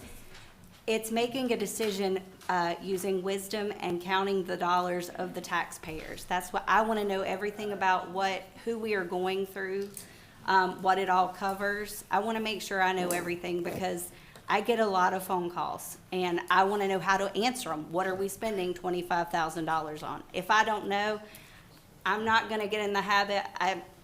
Love me or hate me, I'll be out the door in 4 years, but this is how I'm looking at it right now. I am responsible for the tax dollars when it comes to decisions. I would just appreciate just seeing, what it is. I'm all for it. I'm all for doing something. I believe in strategic planning. It is something that is desperately needed. And David, I thank you for everything you do. And I would really appreciate to have some kind of list from the commission saying, this is what is covered, because I want, part of transparency is me being able to send an email to concerned citizens saying, this is what the money is being spent on. And if that's not responsible of me, I'll learn. You can, but for me right now to be responsible to the 4,700 people, the citizens that are outside of this room, I want to be able to send them something saying, this is what the money is going toward. And what is the urgency of starting that strategic plan now? Will that get us funding for the pool solution? Yes, for grants. Yes, the urgency is we need to have this in place. I spoke with Beth Hiley. She said, look, this needs to be in place so that you get certain points for, actually you get quite a few points to have an updated master plan. She said this would help move us up the ranking with other municipalities in securing grants. So we would go ahead with a strategic master plan. Yes. We would defer any decision on the pool until we receive that strategic master plan. Yes. Yes. Yes. And that would, the strategic master plan, I assume, would include the funding for how to pay for the pool. Or we would defer any decision until the rec commission makes a recommendation. But I just think we need to move forward on at least updating our master plan. I think Councilman Ogle agrees. He's on the commission. At least it appears that way. So, yeah. So to speak to Councilman Mears' point, the way that North Carolina Parks and Recreation grants function is that there is an element of strategic planning that takes precedent, or takes priority rather, within your applications. The newer the plan, the better it's scored. The more comprehensive the plan, the better it's scored. Probably the best way I can describe of what this would look like, this process, would be very similar to what you all are doing currently with the SWOT analysis. You would have in-person meetings, there would be surveys mailed out for folks to similarly list priorities that they see within Parks and Recreation, strengths, weaknesses, opportunities, threats as well. Those kinds of things are very much at the heart of what we're looking at as a comprehensive plan, identifying things like, well, we probably need to look at McGalliard Falls bathrooms in a couple of years, or we need to consider the state of the outfields at Fletcher or McGalliard Fields, where those were built on landfill and the back outfields are starting to erode away. It gives us and you as council members a roadmap for how your citizens, and I'm one of them, want the parks to move forward. Your park system, whether it be greenways, whether it be ball fields, whether it be swimming pools, whether it be gymnasiums, bowling alleys, pop-up parks, whatever you want it to be, it does give that element of citizen input. And therefore, when you apply that into the grant process, it lets those folks that are grading those grants see that this is actually something your citizens want. But it's gonna cost 3 times as much as the town-wide strategic planning process that we're into presently. Is that right? $20,000 is what I've been quoted. Well, I think the motion was 25, wasn't it? The motion was for 25. I don't think it's gonna cost 25. I was told that when you go outside of COG, the plans are 50,000. Is that true? Correct. I think this is where I just would like a little more information, because if we don't know what we're even asking for, I just feel better saying, okay, I'm in charge of, I'm not in charge, I'm saying this decision, okay, is it 20,000, it's 25. People are watching this right now saying, okay, you're about to stamp something and you don't even know the amount. That's been my questions about a lot of things, because I'm not for just writing checks and saying, okay, the economy right now is way too iffy. There's a chance that we might not have money, next year. We've got to look at those things. The way things keep going up, everything else. So I'm constantly geared like that in my money thinking. But the big thing to me is if we don't know a price right now, if you could bring that to us in 10 days, just say, this is how much it is, just so we can know what to tell people, because I don't enjoy being chewed out every week because I make a decision. So that's my thing. I like for people to know, just like everybody likes to know where their money goes. So. Okay, we have a motion and a second on the floor. Any further discussion? All those in favor of Councilman Muir's motion signify by raising your right hand and stating yes. 16th meeting for that. I think you'll need a separate motion to add that to the special meeting agenda. Yes. Okay. I have a motion, second, and a second, to move item B to the February 16th meeting. Is that correct? Is that what you? That's Okay. fine. Any further discussion? Okay, now, at that time, Mr. Anderson will present to us what the cost is going to be, who all's involved in that, Yes, sir. before we move on further with The motion it. is, please, again. Yeah, before you restate the motion, I just want to make sure, because item B is pool enclosure discussion, and I think the motion was cast to fund an updated park master plan. I know those kind of go hand in hand, but they're probably not the same thing. Okay. Am I understanding the motion to be to add to the special agenda consideration of an updated park master plan? Yes. Okay. Yeah. I'll second that. Thank you. Any further discussion? Those in favor signify by saying yes and raising your right hand. Yes. Yes. Yes. Those opposed signify by raising your right hand, stating no. No. Okay, motion carries. Okay.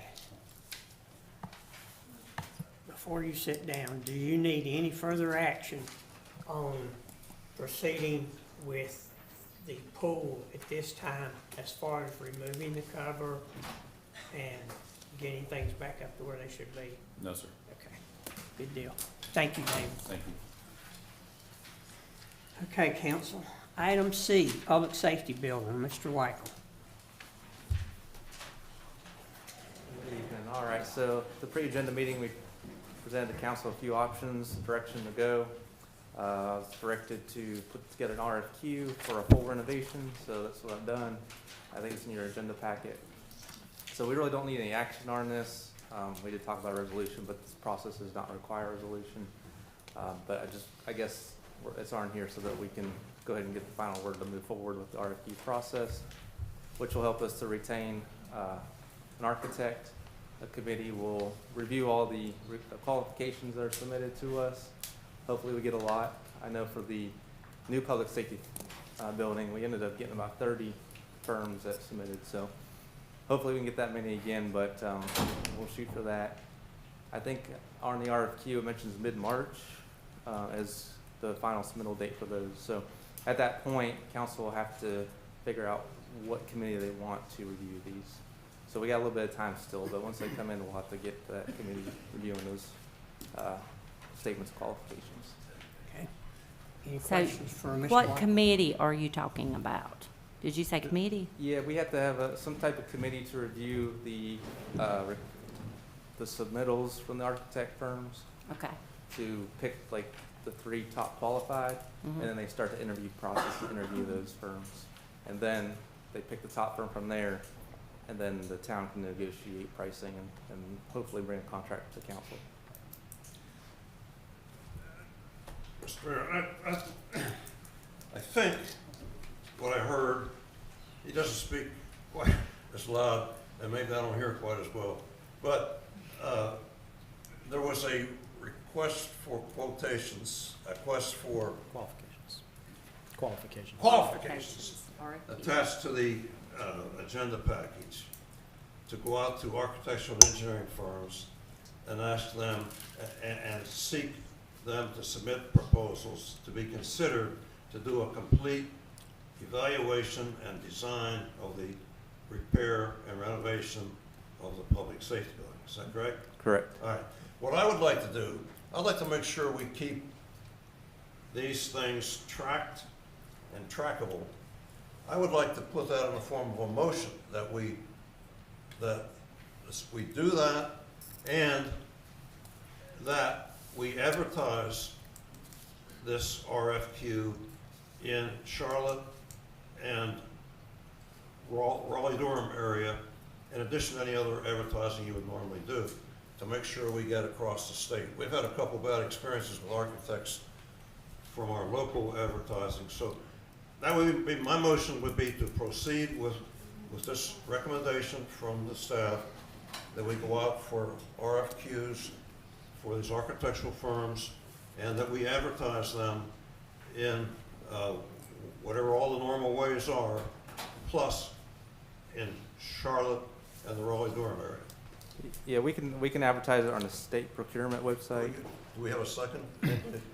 So we got a motion to authorize the RFQ process and to expand publication into, you said Durham and Raleigh? The Raleigh-Durham area and the Charlotte area. And the Charlotte area. So that's the motion. Okay, do I have a second?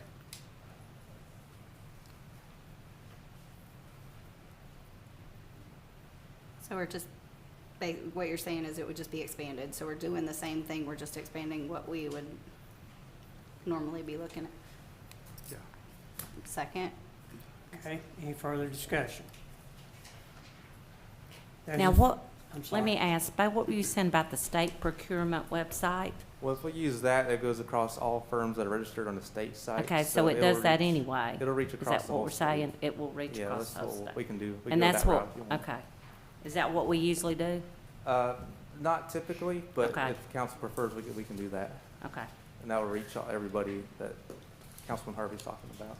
okay. Okay, anybody else?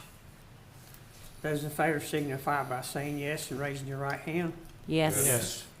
Those opposed, raise your right hand, signify by saying no. Motion carries. Thank you. Thank you, Bob. Okay, item D, presented by Mr. Steen.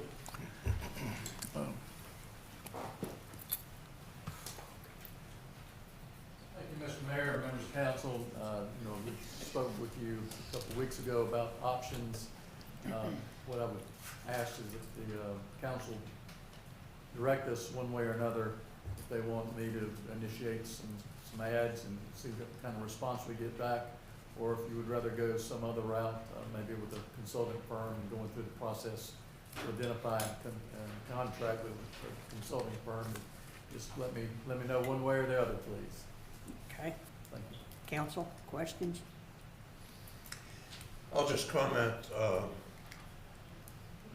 Mr. Steens suggested that I might help him track down executive search firms, and I got to work on that.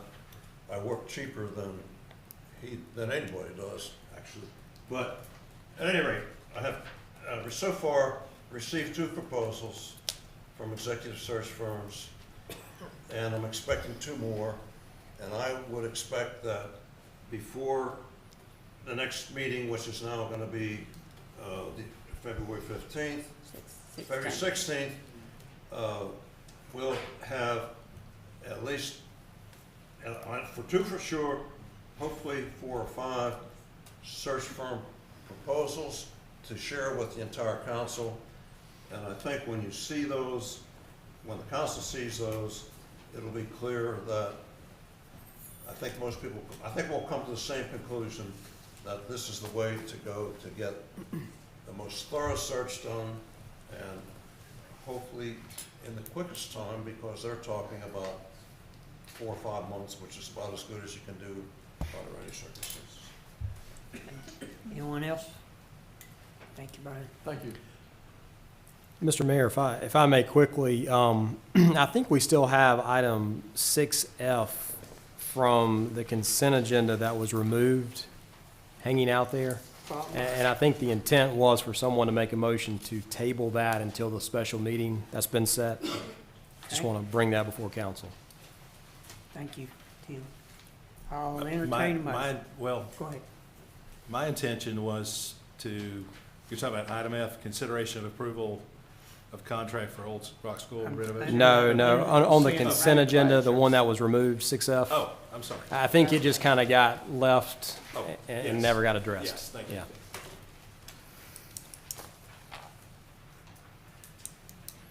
Okay. Do I have- Actually, we need a motion, as Attorney Swanson says. Let me move.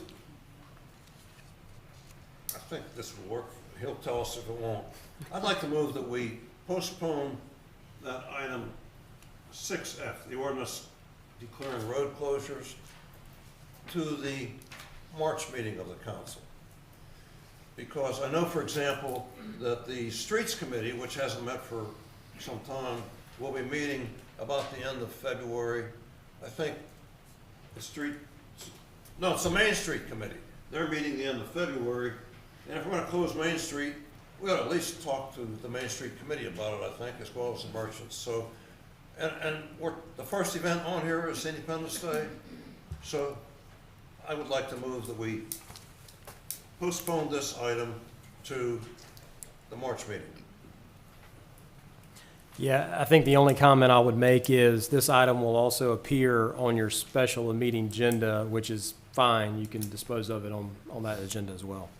So you have a motion to table item 6F from the consent agenda to the March meeting. Questions, council? Do I have a second? I'll second it. Okay, further discussion? All those, I don't know if Councilman Harvey he made the motion, therefore he gets to speak first. I didn't know if you wanted to say anything. I'll say enough. Okay. No, I would agree that we really do need to speak to our business owners. I've been concerned in years past that, some of these road closures have affected some of our downtown businesses. So I think it's a good idea to speak to the business owners and make sure, let's arrange these road closures to where there's access to some of these businesses, because it can make a big impact to especially a restaurant downtown. So I don't disagree that the Main Street Committee, working with the police department or whatever, we need to hear our business owners. okay? Any further discussion? All those in favor signify by saying yes and raising your right hand. Yes. Yes. Those opposed signify by saying no and raising your right hand. Motion carries. Okay. I'm glad you're here, Tim. Okay, item E, potential Valdese Town Charter Amendment for future consideration by citizens. Councilman Harvey. I'd like to comment on that at the preliminary agenda review meeting. There's same information as in the minutes of the January 8th meeting, which we approved. So I have nothing further to say about that. That's something farther down the road. Okay. Moving on to item F. Consideration of approval of contract for Old Rock School renovations. Ms. Angie. Good evening, Mayor and Council. Hopefully this presentation will help answer some questions we have about the I think the renovation. microphone is not picking up, I don't Am I not loud enough? Use your outside Can voice. you yell at me? Okay. I'll use my mom voice over here. That'll work. All right. Well, I'd like to give you a quick summary of where we've been since the last meeting we had. On January 30th, we had a call for bids again. We had to rebid the project because the original meeting we only had 2 bids. This time we were able to open 5, and then alternate 2 for $64,975. So the low bid came at $1,226,660. The higher bid from Gibson Custom Construction came in at 1.472. So you'll see that there. You also see the list of all who attended the bid meeting. So going forward, I wanted to outline for you what actually is included in the base bid.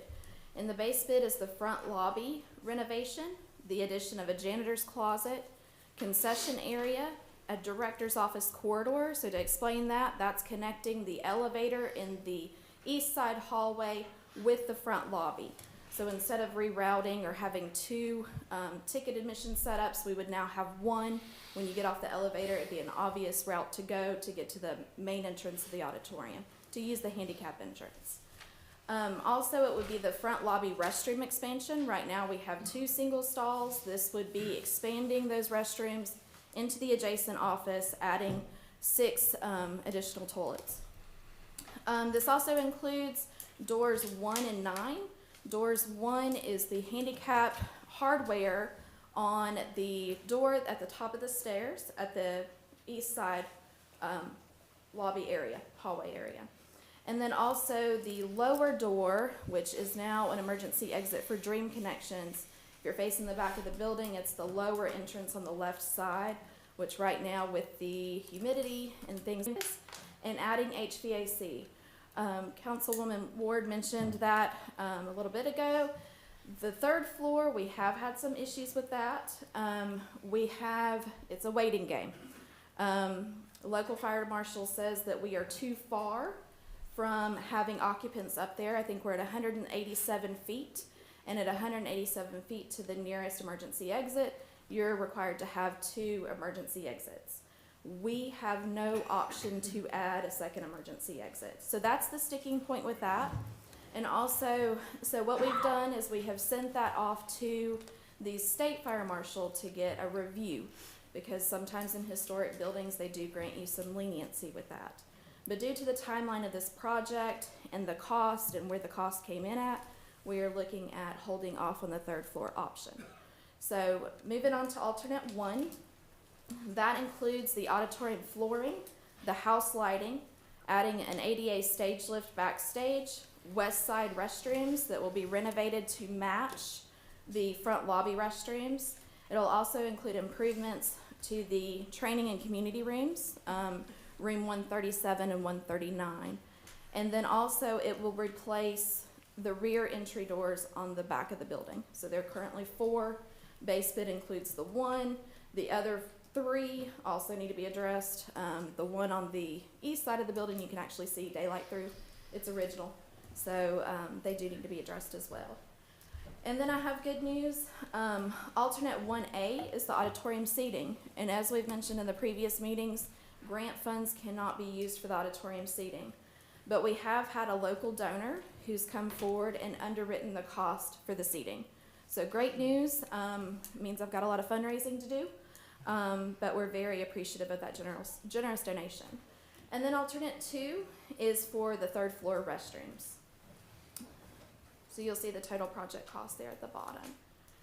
So basically, my recommendation is to forgo the third floor areas due to the time constraints of the project, the pending unknowns with the fire code, and also where we came in with total budget cost.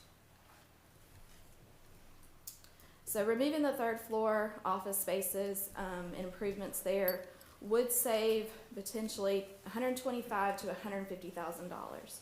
And I know that's not an exact number. We're working on that with the contractor to get an exact number. But right now, this is what he felt like was a safe number for council to consider. And also, he is waiting on getting some of the deductions from the mechanical part of his subs that he's working with so that we have an exact. But he felt like that this was a lowball number for your consideration and was safe to put out there. So moving forward, just telling you a little bit more about where we're at. So that puts the total project budget. If we do remove the third floor, it would be anywhere from $1,076,000 to 1.1. So those are the numbers that we're looking at there. So you may ask how I will do the fundraising for bringing some money back to the project, back to the town. We've looked at and had cost estimates done for a potential donor wall.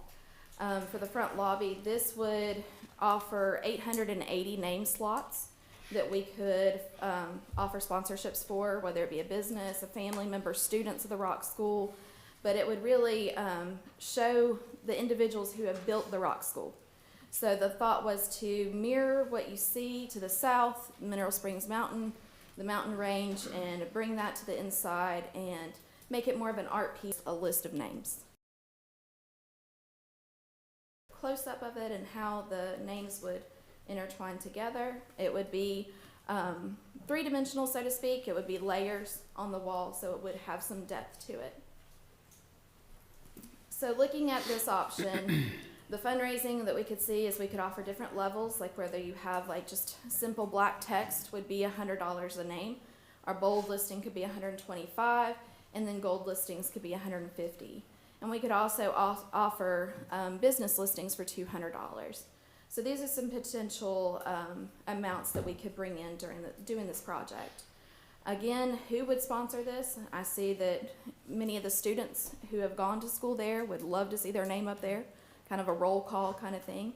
Also teachers. We do have over 125 Bluegrass at the Rock season ticket holders who love to see their names on stuff too. So those are another option. Community members, organizations, and we also have some ideas to really promote this and get this ball rolling. So a festival meet and greet. Hopefully with the timeline of the construction project, it would end at the end of July, which would give us a couple weeks to have a grand reopening, a big meet and greet where we could fundraise even that much more. So doing a special event to tie in with festival when people do come back to town. And of course, online websites, press releases, social media, and inviting those groups on social media like the class of 60 whatever. So there's a lot of those. So moving on to the auditorium seating. I've included here a picture of what the current seats look like. They are from the original renovation in 1986. I haven't been able to find out exactly if they were brand new in 86 or if they were used in 86. But we have kept very good care of them. We've taken very good care of them. But they are showing wear. There are places where they can't easily be fixed, like you can see on that corner there where you're starting to see the foam. We've had cost estimates done to see what it would cost to reupholster them, and it's just as much as replacing them. So currently we have 433 fixed seats with 40 removable seats for a total of 473. The proposed will add new sections for handicap seating. Right now, we just kind of slide them in where we can, and that can sometimes with a full house impact the emergency exits. So the proposed seating would be 449 fixed with an option to add 30 movable. So that's another option where we could save some cost if we forego the 30 movable seats. The pros, Mr. Ferris mentioned this, larger seat size, handicap accessibility and availability, and the biggest pro is that it's already been underwritten by a local donor. The things that we do have to consider if we don't replace seats are where do we store the old seats for 5 months? How do we pay the labor cost to remove them twice if we replace them at a later date? So those are things to consider. And also, what would the auditorium look like if you put old seats back in a brand new facility that's gotten all this beautiful work done to it? And this is something that has been included in the Community Affairs CIP for several years. It's a little farther out there because we make do, but it is still something that needs to be addressed. So moving on to another option for fundraising is seat sponsorships. This is why it's not included in the grant. The North Carolina Main Street and Rural Planning Centers see this as a great fundraising option. So they had so many auditoriums that applied for the grant that they removed seats being funded from the grant because they felt like that was a good way where you could fundraise. So these are some ideas for how we could generate funds for that as well. So potentially, say you sold all of the centers or all of the seats season could potentially bring, and how that renovation would impact that. This would also help with our nonprofits. Old Colony Players could potentially bring in some more revenue, charge higher tickets for specialty shows. Also, just the little things like the concessions and just that first impression that you give to people and the reputation that the Rock School would generate for this part of the state, and even outside the state. So that, I already mentioned that. So moving on, I just wanted to share with you how the Rock School has grown. Yes, in 2020 we saw a drastic drop because we had to close, but we've seen a 16% growth from 2022 to 2023. We've also seen a 23% growth in season ticket holders for our Bluegrass the Rock season from 2022 to 2024. And those seasons, you may say, why did the numbers drop for your revenue? That's because the number of shows we offered for that season was a little different based on our public rentals that we offered for that year. So we do have quite a number of people that attend the facility, enjoy the facility, and bring revenue to our town, whether it be sales tax or rentals, eating in our restaurants, all of that kind of thing. So it's a great amenity for the town itself. To add the second layer to this project, we do still have $120,000 from the Appalachian Regional Commission, and 60 from the Appalachian Regional Commission and 60 from a private donation match. But that is to address all the equipment upgrades that would go into those classrooms, the Waldensian room, the furnishings, new blackout shades that would be automatic, sound panels, all kinds of things like that. So really putting us out of the 80s and back up to where we need to be. So in summary, what I would recommend is that staff recommends that the town of Valdese enter into a contract with Help Contracting, who's here tonight. They've waited out for me. For the base bid, the alternate 1 and alternate 1A. And so that would bring the estimated total project cost to $1,076,660 to $1,101,660. So there is a little bit of leeway in there. We do still have, a few unknowns with having a 100-year-old building too, which is why we built contingency into these projects. So based on my calculations, and if this does get tabled for the February 16th meeting, we will have an exact number by then. The contractor's working on it right now. But based on my calculations, and I need Bo to go through and double check me because I'm not finance. But based on this, it looks like that we would be short about $237,000 for the project if we forgo the third floor renovation. Okay, I think I've made it through all that. Any questions? Council. Marissa, I have a couple questions. So I'm writing numbers down on the back of an envelope here. So if we take $1,226,660, subtract out the $151,225 because we have a private citizen that's providing a backstop. Whatever you do not raise, they will step up and underwrite the difference, correct? Yes, that's our safety net. That can be removed from this cost. So I'm taking $1,226,660 minus $151,225, follow my math here, minus $64,975 because we're not doing the third floor bathrooms. And then we get to subtract one more item. It's the third floor.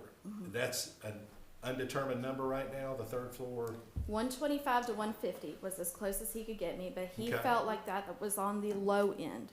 So So that puts us at like $860,000. working on those numbers. Okay. We found out about that, just trying to pull it, and got authorization from the North Carolina Main Street Rural Planning Center to be able to remove the third floor, because that was a big part of the grant, because it was a revenue generator. So I was really concerned about approaching them with that, but they've had so many projects that have come in extremely over budget that they've had to really grant some leniency with these projects to see them go forward. So based on that conversation, explaining the situation, they allowed that. But so that was kind of, we're running close to the timeline there. So that's why I don't have a definite, but conversations with him did say 125 to 150. Forgive me for asking so many questions. So can you confidently, are you ready to make a recommendation tonight, what you recommend council to do on this? I mean, are you advising us to defer this to February? If you want a definite number, an exact number, which I know Councilwoman Ward's mentioned several times, if you want an exact number, I'd say table it to the 16th. I would have you a definite number by then. But you're gonna look at, that gives you, a $25,000 kind of leeway for what it's gonna be. And that's the low end. So, hopefully it'd even be higher and save you a little bit more. So, I personally just think it looks really good for our council in being transparent, and something that everyone mentioned in the last few weeks to me. Just to say, okay, we did our due diligence. We do have a definite number. One of my peeves in government in any level is when we don't have exacts, and that frustrates me. And I never want people to put me in the box with, I'm not a politician, refuse to be one.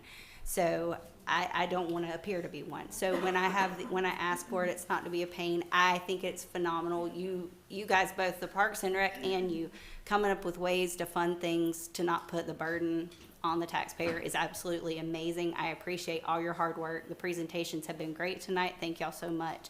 But I think it would just be wise for the council to be able to give the citizens a look into what the exact number is. And so we don't get used to just rubber stamping everything and saying, okay, take whatever you need, so. I think, if I may,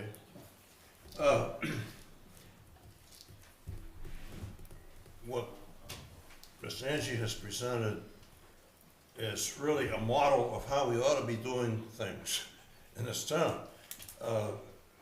She has, this Old Rock School is a passion. The Old Rock School is, we had a great speech about that earlier. Where I went to elementary school is a chicken house, so it didn't fare so well. But this one's lasted 100 years. That's why it's the Old Rock School. I think it can last another 100 years. And it's wonderful that somebody has worked on it as hard as she has to get this information together, to get the funding lined up for it. A couple of things could have gone a little better between when the funding got lined up and now, but it's in good shape. It got a little boost, I think, last week when we had 3 citizens who had construction experience review what we're doing. They pretty much agreed that it all needs to be done. And out of that session, we got some commitments to help make up some of the shortfall. We got a pledge tonight for $1,000, which I think is a wonderful kickoff for your fundraising plan. But all these numbers that we have of the relative to the third floor and relative to what might come out of the base bid, I think they can be tightened down, hopefully in another 10 days. And we almost have to do this because we've canceled all the programs in the Old Rock School between March 1st and the end of July. So we're almost trapped into having to approve this, but we can still do that, I think, because as I recall from the original plan, it was to notify the contractor by March 1st, who would get him underway immediately, and get this completed by July 29th. If he doesn't, there's a stiff penalty, daily, $500 a day, I think. So if we can get there on 11 days from now, on October 16th, let's stay the course, let's get this done. Let's get this cultural center rolling. We have the funds for it. And let's hear a little more about this fundraising plan. And we have citizens are watching tonight. Let them get their checkbooks ready and consider that maybe here's one way they can spend that reduced taxes that we promised them, that we pledged them, and that they elected us to do. So let's get the fundraising plan going and get the numbers tightened down, and in 11 days from today, give this thing a go ahead and get it rolling. Yeah. And just to mention, the bid is good for 30 days, so we do have enough time in that. But we couldn't table it, that would, yeah. Just, yeah. I would really need a decision by that February 16th meeting. Yeah. And I suspect because we've changed the design here and the base bid specifications, that the contractor needs to maybe take another look at his contract before we get one that we can review. So, let's give him a few days to do that as well. Okay. Any Thank further you. questions? Mayor, I'm Mr. sorry. Mayor, I'd like to I'm ask, sorry, Paul. can I ask our CFO a question? Because it's in regards to this. Marissa, if you could just, Bo, I've got a question. It's about the fund balance. So if we had to pull $150,000, which it doesn't seem like we'll have to pull that much, worst case scenario, $200,000, do we have enough money in the fund balance to do that? How much do we have in our unassigned fund balance? Well, ending last year, June 30th, I'm speaking of, we had a little over $5 million in our fund balance. So, we used a little bit throughout this year, but yes, we do have enough money that we could pull that amount out. So. What if, backing up for a minute to the pool issue, what if we had, on the worst case scenario, had to pull $775,000 out of fund balance? For that as well? 3 or 4 million, maybe 5 million? We'd be stretching it. Whatever council wants to do, but we, Do we draw straws to decide whether we pull the fund balance for the public safety building, or for the pool, or for the Old Rock School? The Old Rock School's covered. I'm convinced that we can raise funds to make up the gap in Old Rock School. I don't think there's any question about that. I applaud Miss Angie for the fundraising plans that she has and for the grants that she got. But, that's in good shape. So, we've got $1,000 already. I know of at least 10,000 has been committed. We have that. We have more to back up. I mean, the Old Rock School's in good shape. So we have now 2 big ones we're gonna face, and that is the public safety building. We don't know what that's gonna be. Last time we heard we were about 13 or 14 million, but we got that slowed down. And the pool, we wanna hear from the commission and from our big plan on how we're gonna fund the pool and what we need to do, what we're gonna fund it, but we need to do a little more planning. Thank you, Bo. I just caution the council, there's a business term I learned in business school, is analysis to paralysis. You can overanalyze stuff till you actually strangle it to death, to extinction. So I counsel, my counsel would be to let us be careful not to overanalyze stuff. Thank you. Marissa, thank you for your presentation.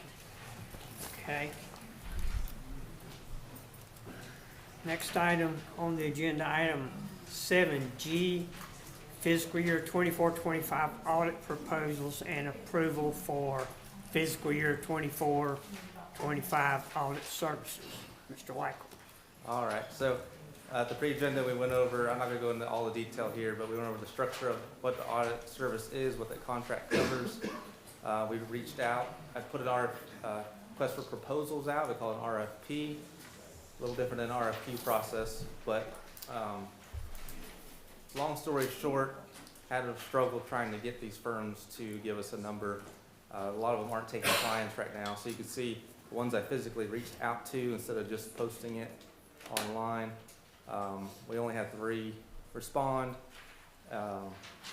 One was outrageous and 2 were within range of each other.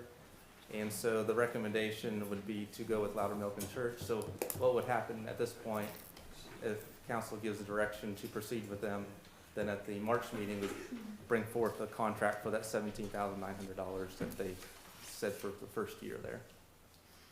So we just do a contract 1 per year. It wouldn't be the total $56,000 at one time. Okay. Questions for Mr. Weichel? No brainer. Okay, I'll entertain a motion. I move that we take, I'm never quite sure I get Loudermilk and Church pronounced correctly, but I move that we enter into contract with them. I second. Okay, further questions or discussion? Seeing none, those in favor of accepting Loudermilk and Church's proposal, signify by raising your right hand and saying yes. Yes. Yes. Those opposed, no, and raise your right hand. Seeing none, motion carries. Thank you, council. Thank you both. Thank you. That one was easy. Okay. Item 7H, consideration of approving resolution for the sale of town-owned property on Fat Avenue. Sir. Yes, so this is a resolution to upset the bid process. So we, to recap, we got an offer on this parcel of vacant land that the town has owned for a number of years. We don't use it, we just pay money to maintain it. So we got an offer $8,500 to purchase this land. So if council wants to proceed with the upset bid process, this is what that resolution does. And the process We have available that we're not using fully, and let's pick that up on the 16th and decide if we want to put this one out for upset bidding. Because I did notice that the assessed value of this is just about double what the offer has been. And I know if we go with upset bidding, maybe somebody will come along and bid more. But at the same time, I also know that we got a bid one other time, a few years back, and that just disappeared. But instead of, picking these things off one at a time or bringing them up or waiting until somebody comes in, let's look at all the properties we have that we don't need, and let's talk at another time, maybe on the 5th, 16th, about what we could do about those. Okay. Is that reasonable? Well, we have Reasonable? we have to have an offer in order to start the bid process. So Pardon? we'd have to have an offer on each of those properties in order to start the bid process. But we also can market. We can engage a commercial realtor to go out and get us offers, right? Yeah. If we have more than one. Sure. Yeah, Sure. so Yeah. that's the way, that's the way we sell lots. If we have lots we want to sell, we get a realtor and they market them, and then we get proposals and offers in. So that's all I'm suggesting is, if this is the only one we have, Tom. Okay. If not, let's take his offer and get moving. Okay. So on February 16th, you'll come back with a list of other properties and present. So, Yeah, if we could. We'll have Larry Johnson. yeah, that'd be fine. Thank you both. Okay. Thank you. Okay. Item 7I, consideration of amendment of Valdese Town Council Rules 31 and 32A of the Rules of Procedures and amending Section 2-1021 of the Town of Valdese Code of Ordinances. Councilman Mears. Mr. Mayor, I think we've been working on the language in here. We've tweaked it a couple times. I think we've got it correct, right? I'm hoping everyone supports this, but I would like to make a motion that we approve the town council amendment of the town council rules 31 and 32A of the rules of procedure and amending section 2-1021 of the Town of Valdese Code of Ordinances. I'll second. Okay, questions or discussion, council? I think let me just mention this. One of my desires was to make sure that we didn't exclude the mayor. We've added language. Yes. Seeing no opposed, motion carries. Thank you. Thank you, council. A quick motion here. Now that we have just done this, I would like to move that we add item I, not necessarily item I move that we consider appointments to the committees at the February 16th meeting. Is that appropriate? Yes. I'll second. Okay. Further discussion? All those in favor signify by saying yes and raising your right hand. Yes. Motion carries. I don't see anyone opposed. Thank you, council. That's a good idea. Okay, Mr. Steen, sir. Thank you, Mr. Mayor. Ladies and gentlemen, we have 4 items on the manager's report. A, council's strategic plan session with Western Piedmont Council of Government is scheduled for Thursday, February 15th, 2024, at 6 p.m. at the Valdese Town Hall Community Room. Item B, Bluegrass at the Rock Presents, Darren and Brooke Aldridge, Saturday, February 10th, 2024, at 7:30 p.m. at the Old Rock School.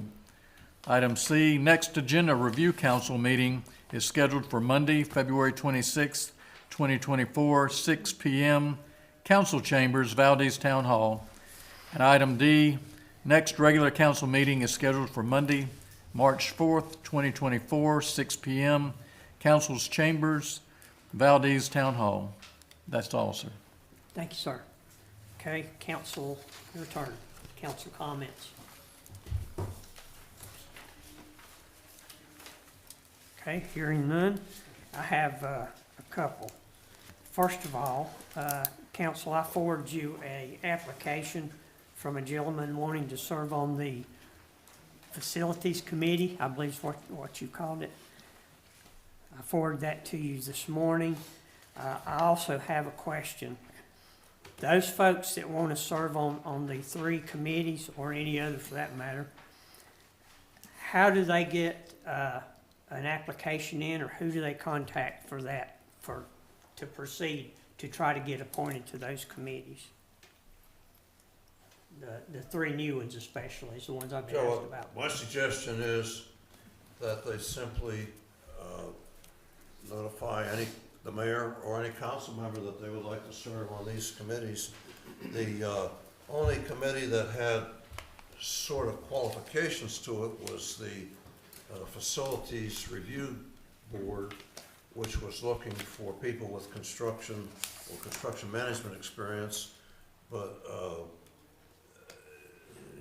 the other, that's the only one that's a standing committee, by the way, and that Facilities Review Board is, if you recall, or if you go back and look at how it was adopted last month, it has 5 members. There'll be staggered terms. So to start off, there will be 1 member appointed for 1 year, 2 members for 2 years, 2 members for 3 years. The other 2 committees are task forces that will be completed this year with their recommendations to the council on what they recommend should be done in those areas. So. Okay. Well, the application I forwarded to you, I'd like for you to take a good look at. He had some good qualifications for the Facilities Committee. Okay, council, any further? Just again, on behalf of the council, we would like to thank the citizens for their attendance at the January 17th and January 24th strategic plan public input meeting. I thought we had great attendance. I appreciate the citizens for voicing their concerns, identifying strengths, weaknesses, opportunities, and threats, and council will be able to present our final findings, I guess, once we have our meeting with Council of Government. But thank you again to the citizens for their absolutely input. Anyone else? Motion to adjourn. You have a closed session item, Oh, Mayor. okay. I was in a hurry.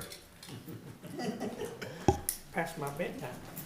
Okay, council item 10, closed session pursuant to North Carolina General Statute 143-318.11A6 to consider the qualifications, competence, performance, character, fitness, conditions of appointment, or conditions of initial employment of an individual, public officer, or employee.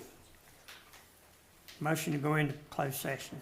I so move that we go into closed session following the explanation by the mayor. Second, please. Second. Those in favor signify by raising your right hand and saying yes. Yes. So be it. Mr. Mayor, Yes, sir. do we expect an action to come out of this after this closed session? No, sir. Should we let the people know? Yeah, we don't take any action in closed session. And for those of you that don't know, I'll reiterate this. Anything we vote on is done in front of you. And we're not gonna come back out of closed session with any We'll action. have to come out of closed session and just adjourn, because there'll be no action taken on what we're going to discuss. Ms. Cole, it's always a pleasure, ma'am. Thank you.